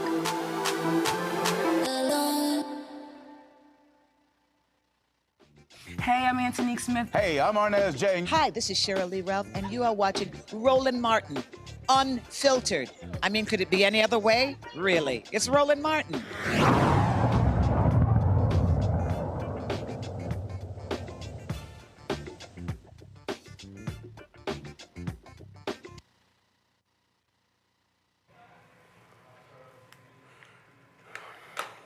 Folks, huge weekend for director Ryan Coogler, actor Michael B. Jordan, and the whole cast of the movie Sinners. Folks, man, they set a record for an original movie, the highest grossing original movie since 2019. They took in $48 million at the domestic box office, again, setting the new mark for the best box office launch for the original film since the pandemic.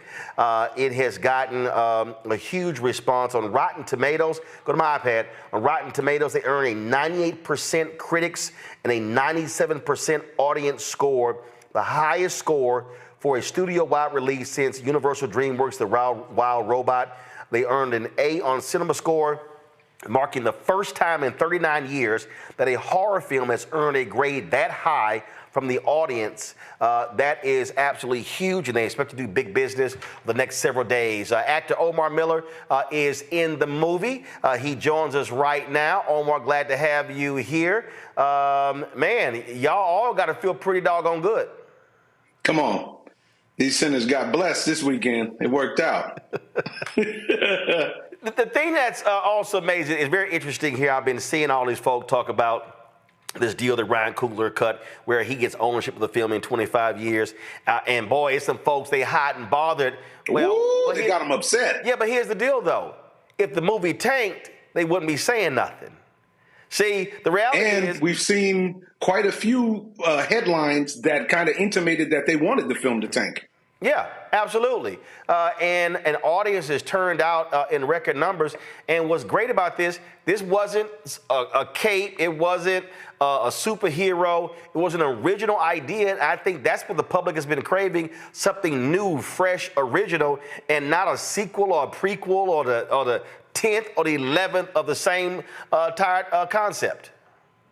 Well, you know, and I think you've been a trailblazer in this with your company and with your show. I'm a longtime viewer and listener. I want to tell you, I appreciate the love that you always gave Jasmine and I on Ballers, because you were always a vocal supporter, and I appreciate that. And in kind, I try to return the support on your network.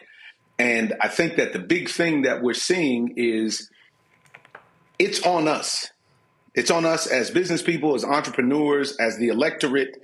Top to bottom, it's on us, and we have to do what we can to reward the people who actually give us what we want and what we need.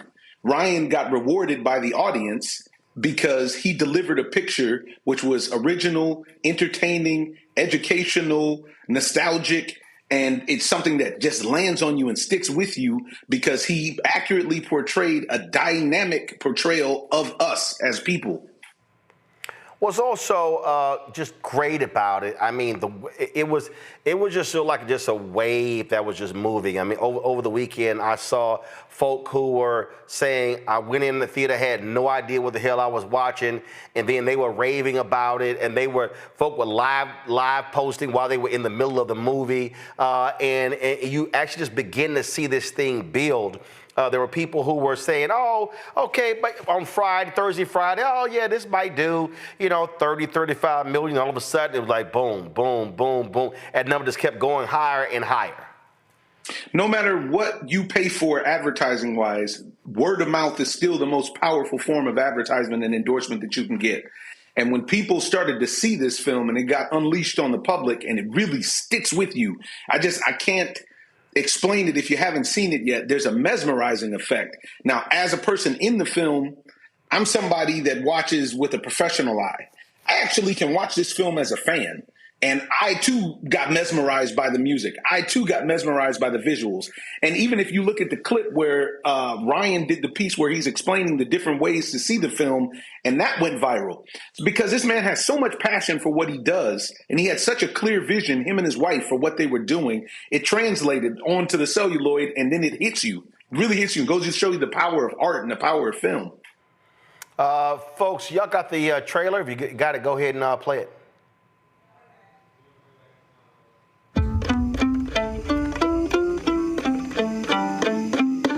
The summertime has come, and the trees are sweetly blooming. The wild mountain thyme grows around and around. Will you go, lassie, go, and we'll all go together.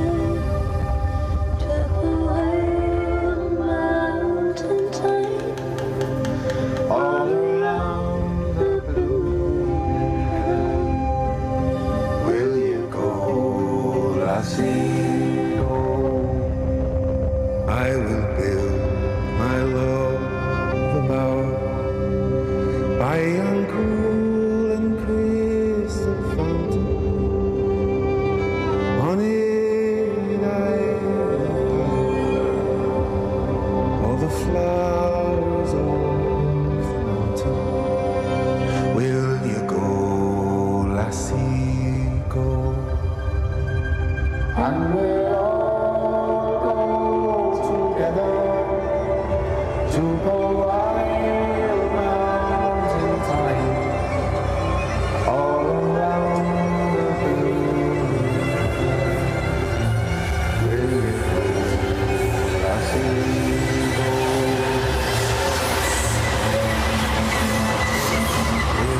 Will you go, lassie, go? I haven't seen that trailer. That's a new one. It was an original one they released. That was the one they released last week that spoke to it. And a lot of folks, man, are talking about the powerful performance of Delroy Lindo. Oh, I've watched Delroy my entire career, and before I became an actor, I paid money to go see Delroy Lindo in films, like when I was a child and saw Malcolm X in the theater. You know, it's so great to work with somebody of his stature and of his talent level, and to see how he prepares and how he gets busy.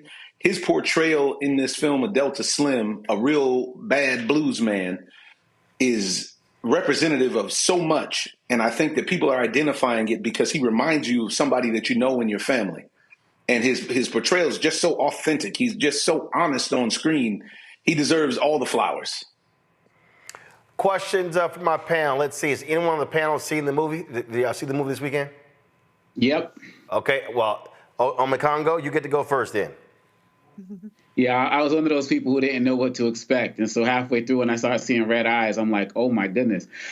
So I thoroughly enjoyed it. And my question for you, Omar, is this. When I saw Black Panther in 2018, I came out with, like a lot of Black people, with our chest stuck out, you know, because we were just so proud Trump being in office. It was something that we needed in the moment. Even though this movie is different, are you getting the same types of vibes, particularly from Black people who are seeing this movie with all of the anti-DEI stuff going on, that this is the movie we need in this moment? First of all, thanks for coming out on the weekend, because the opening weekend means so much in Hollywood and for the commerce of films. Secondly, absolutely. I actually had a deep conversation earlier with a friend of mine where we were speaking about how when Panther came out, it was the right movie for that time. And part of the brilliance of what Coogler is able to do is Sinners is the right film for us as a culture at this time. And I don't think it's just the right film for us as Black folks. It's especially the right picture for us as Black folks. But it's the right picture for Americans. Because this film speaks about the promise of America and the broken promises of America and the promise of freedom. And, you know, here, we're not dealing with any kind of black trauma porn film. This is a film you come out of and you feel further resilience. And you recognize that you have to examine where we are in society and where you personally are on your journey, morally, ethically, and what are you willing to do for your freedom? Thank you. Renita? Yes, thank you for being with us, Omar. This is such a treat. I cannot wait to see Sinners. In fact, I'm going to have to see it a couple times in the theater. My question is this. People are saying that Ryan Coogler, they believe he has created a new genre of film, in creating this movie. My impression of this from everything I've read about Sinners is that maybe people are saying that because this is definitely a fantasy film because it's got vampires involved, but at the same time, it's going deep into racial reckoning, it's going deep into showing the reality of living in the Jim Crow South around the 30s. And so do you think that that's why people are saying that? Because you don't usually see something that's both fantasy, but also showing also having like these deep kind of racial conversations at the same time and showing the reality of a period of time in history? Or do you think they're saying something else? It's hard to explain this film without seeing this film, which has made it difficult to market, which is why I think Ryan once again showed his genius with his marketing plan. But I think that what's happening is the genre conversation. He's done something that is so intimate and so personal to him that specificity is landing and creating universality amongst the audience, because the film covers a take on capitalism. It examines our social situations. It examines our spiritual place. It examines a lot, and you can't help but to have that land on you if you experience and watch the film. And so with that, I think some of it has to do with the fantasy part. The problem with saying that he created a new genre, it implies the idea that somebody else could then recreate it. I don't think anybody else can make this movie. And I think that if you try to make a movie like this, you have a very, very high bar to meet. Julian. Well, first of all, thank you for being with us. I appreciate it. Let me say, I was very apprehensive. I have not seen the film. Now, after listening to you and seeing that new trailer, I will go see it. I don't like horror movies. They freak me out. I have nightmares about them. What I've heard this described as horror and fantasy, and I don't like vampires either, for any number of reasons. But I'm convinced. But Child, you love Jesus. Just go on to the doggone movie. All that damn. Let me tell you something. I'm a card-carrying Christian, okay? I'm a card-carrying Christian. Yesterday, I celebrated Resurrection Day with a prime rib with my mama, who was a Sunday school teacher for 30 years. I'm here to tell you that the film is appropriately titled Sinners. It is not, I wouldn't describe it as a horror film. There's elements of horror in it. There's vampires in it, but it is not a vampire film. And the reason this film is resonating with so many people is because it doesn't sit in one category or one genre. I suggest you give it a chance, because the conversation starter that this film is, you won't be able to get away from. In fact, Delroy Lindo said that. He said that this is not a horror film. Julian, go ahead. Well, the question, do I need to bring some people with me because I'm a freak out in there? Yeah, fine. Bring your chaperone. Julian, your ass what? How old are you, Julian? 71. You 71. Why in the hell you need to bring somebody with you to the damn...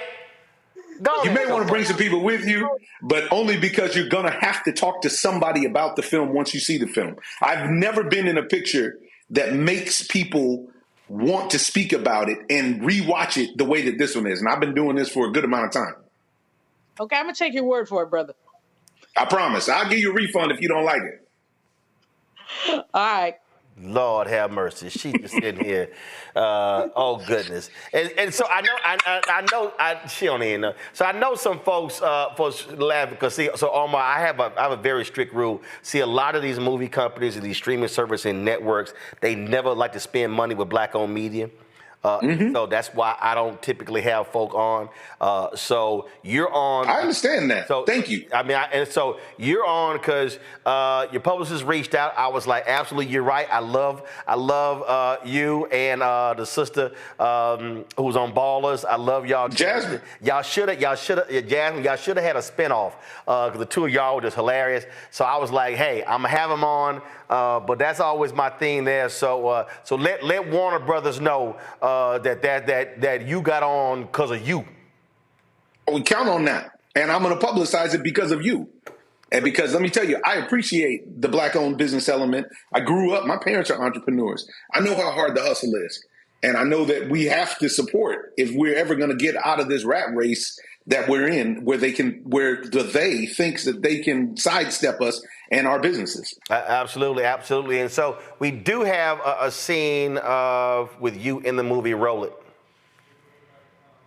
What y'all doing? Just step aside and let me on in now. Why you need him to do that?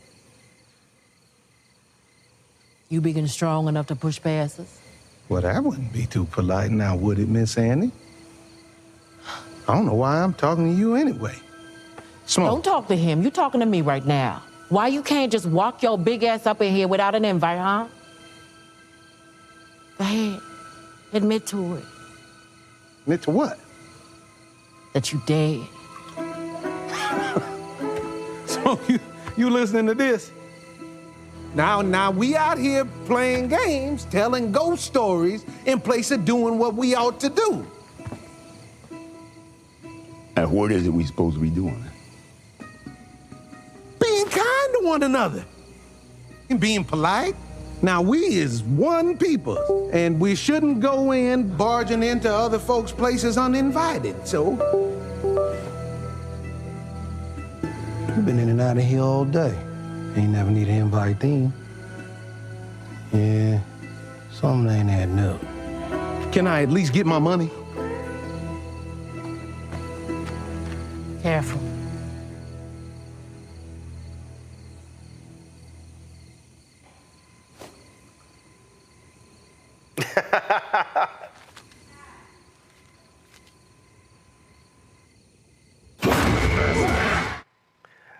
See, that's the money he gonna get. Julian, why you jumping?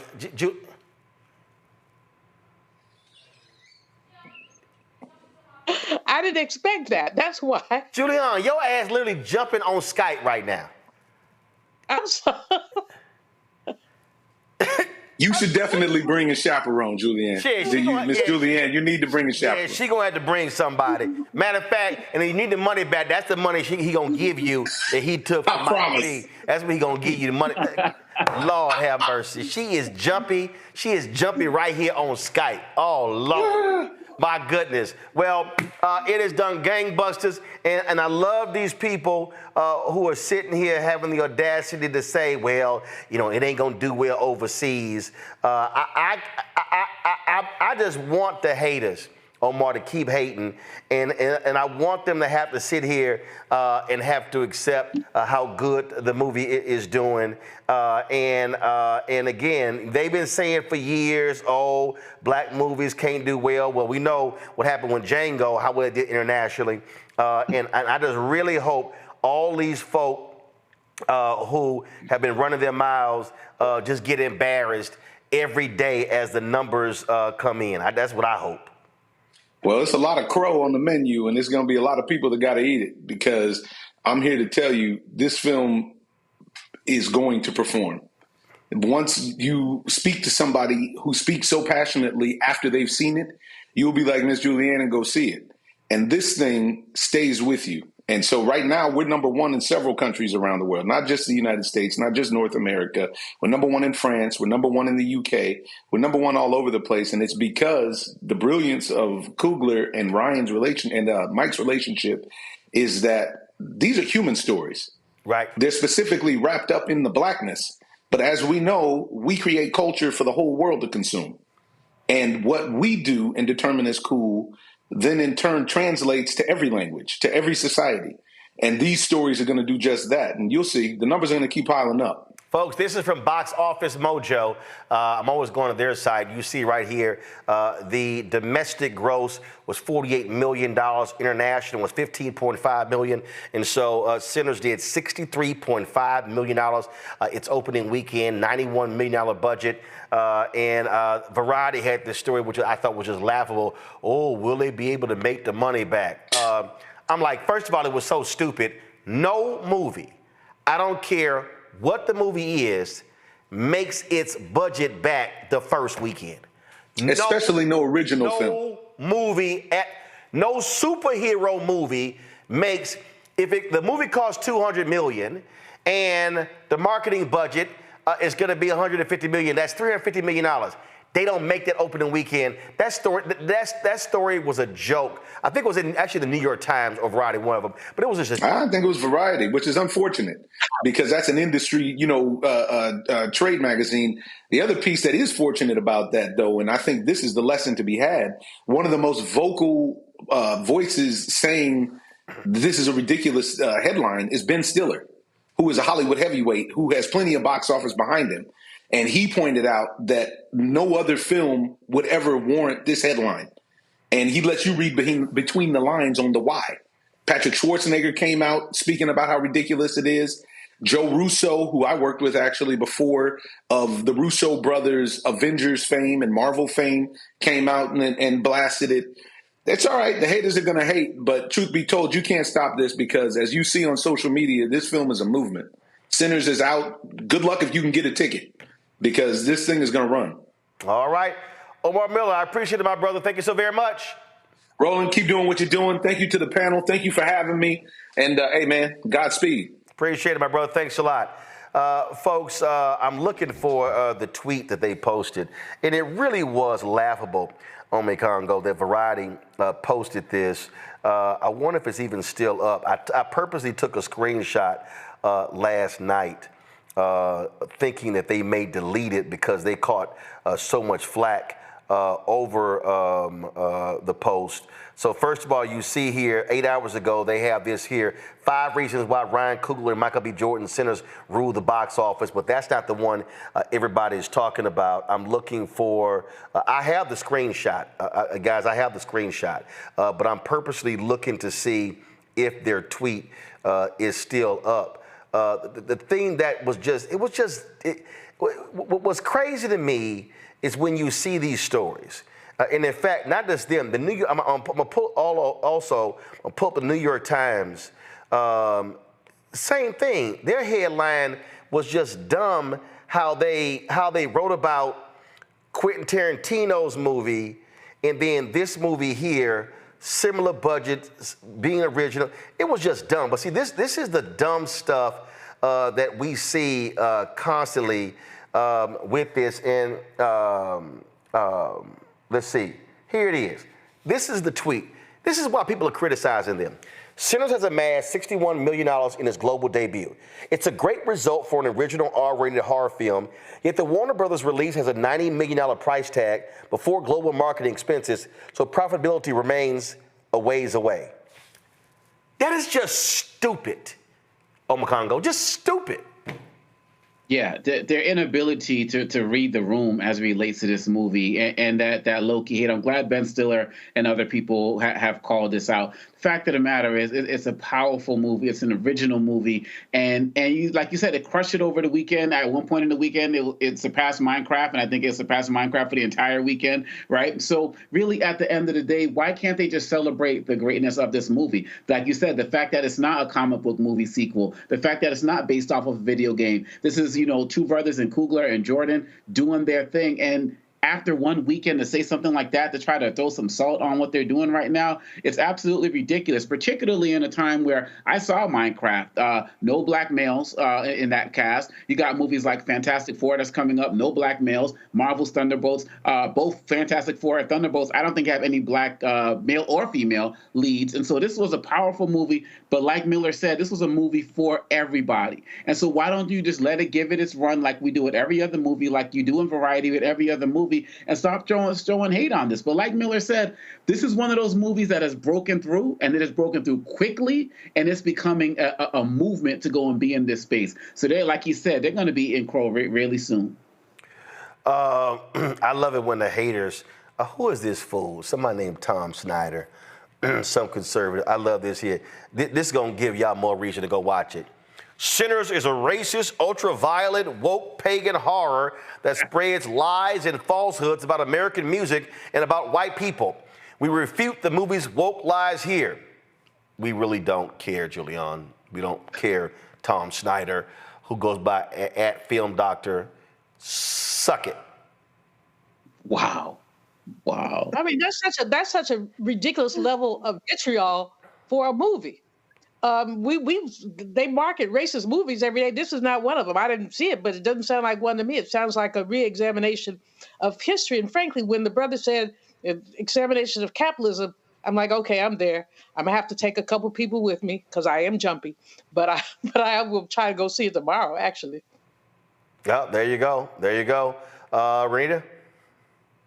Yeah, as it relates to the both the Variety comment about, well, it's a ways away from profitability, and also the other comment you just read, I think that what is at the root of all this is these are the type of folks who want it to be the case that America does not need diversity. So what they're mad at is not so much about the movie, but they're mad about how successful the movie is doing in a time when they're trying to run these anti-DEI agendas that basically the root of it says all we need is whiteness to be successful in the country, and the country can survive and thrive off of that. And it's just not true. With diversity, companies make more money, products do better. And it is because that reflects the entire culture and it reflects the melting pot that America is. And so they want it to be the case that anything that involves any type of diversity is going to fail. And that's why they're so mad about this movie. But I'm going to tell you this. Like you said before, it's completely ridiculous that they think that this movie is not going to make its budget, because I love vampire movies. I saw a preview for Sinners a couple months ago and was like, I couldn't wait to see it. And I didn't even know it was a movie that had anything to do with vampires, even at that point.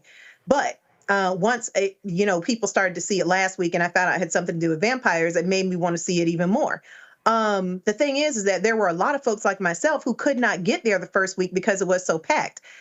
So what I'm saying is there are a lot of people waiting to spend their money to help this film recoup its costs, and it will do well, and it will recoup its budget plus more, because there are so many folks like myself who are just waiting for an opportunity to be able to get into the theater. I have a friend who works at the movie theater, and he has said that it looks to him that people are literally taking off of work to go see this movie, because the theaters are full Saturday morning at 10 a.m., Monday morning at 10 a.m. The theater is full at times where people would actually be at work. The theater that he works at, they've canceled showing the other movies, and now all of the rooms are showing Sinners. So people are breaking their necks to see this movie. So the only reason that this movie has not already recouped its budget is because literally theaters don't have enough space to hold everybody at one time who wants to see this movie. So just so y'all understand framing, this is the New York Times when Quentin Tarantino's movie Once Upon a Time in Hollywood released. You see right here. This is the headline. Once Upon a Time in Hollywood is a box office hit for Tarantino. Leonardo DiCaprio and Brad Pitt helped the director score one of the biggest opening weekends of his career. That's how they framed that. Now, mind you, that movie made $40.4 million opening weekend. Similar budget to Sinners.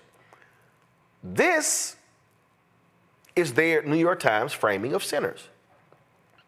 Sinners is a box office success with the big asterisk. Ryan Coogler's original horror film was expected to sell a strong $46 million in tickets over the weekend, enough for number one, but its profitability remains a long way off. Wow. Y'all just saw right there. Wow. Two different headlines in the New York Times about movies, similar budget, similar proceeds. Wow. Wow. I'm so glad you brought that up. I had no idea. And they're talking about it's a long way off. Like, when do we start forecasting what a movie's going to ultimately make after one weekend or two? Typically, the only time they do that is when a movie tanks and they say, yeah, this movie's not. Normally when a movie tanks, let's say a movie was expected to do 50 million opening weekend, and it does 35. They know what happens in successive weeks. That is, your numbers drop. Now, typically, and again, for folks who, because I go to Box Office Mojo all the time. And so when you look at movies, so like last weekend, they had, you see the perfect example, let me go right here, a Minecraft movie. So a Minecraft movie. So here we go right here.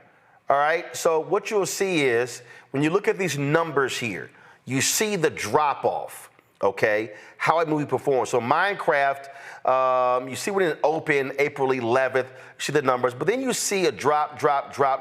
So there's a natural tendency, and also look at the theaters. It opened in 4,263 theaters.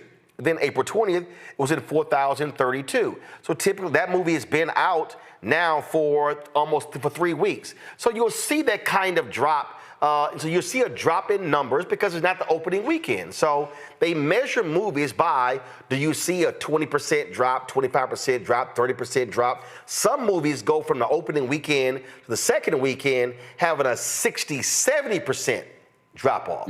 Those things happen.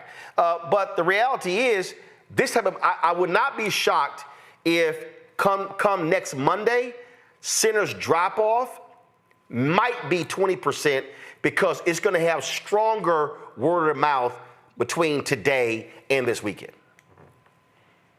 Absolutely.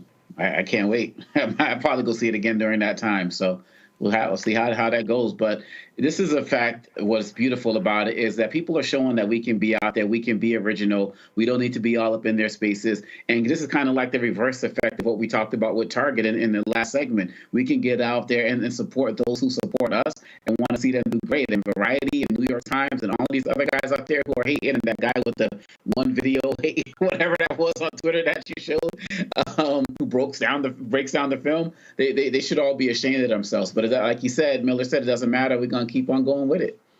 Absolutely nonsensical. All right, folks, I appreciate it. Thank you so very much for joining us. Scary ass Julian, Renita, and Omekongo. Thank you so very much.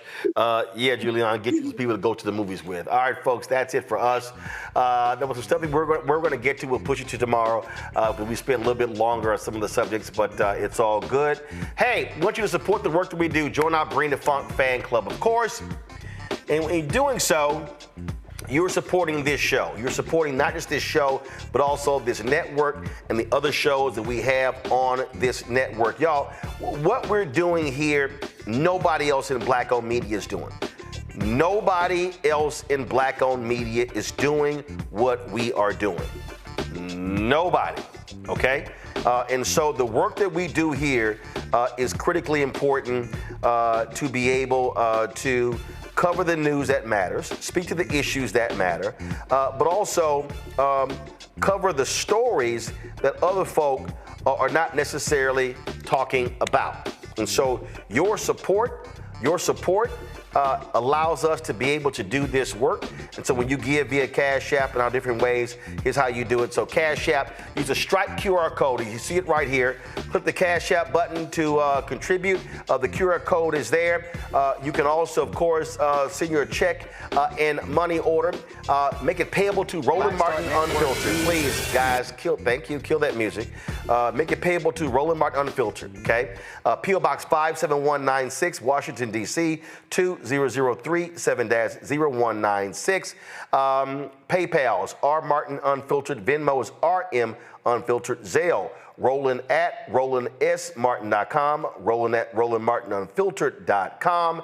Of course, you can also download the Black Star Network app, Apple phone, Android phone, Apple TV, Android TV, Roku, Amazon Fire TV, Xbox One, Samsung Smart TV. Also, be sure to get a copy of my book, White Fear, How the Browning of America is Making White Folks Lose Their Minds. Available bookstores nationwide. Also, don't forget to get our Roland Martin Unfiltered Black Star Network merchandise, our shirts and T-shirts and mugs and wall art, all that good stuff. If y'all have placed some orders and you have not gotten it, send us an email. Just go to RolandSMartin.com, click contact, send us that email, and then we will follow up with the folks. I know they've had some issues with one of their warehouses, but we'll try to help you make that happen. And so go to RolandMartin.creator-spring.com.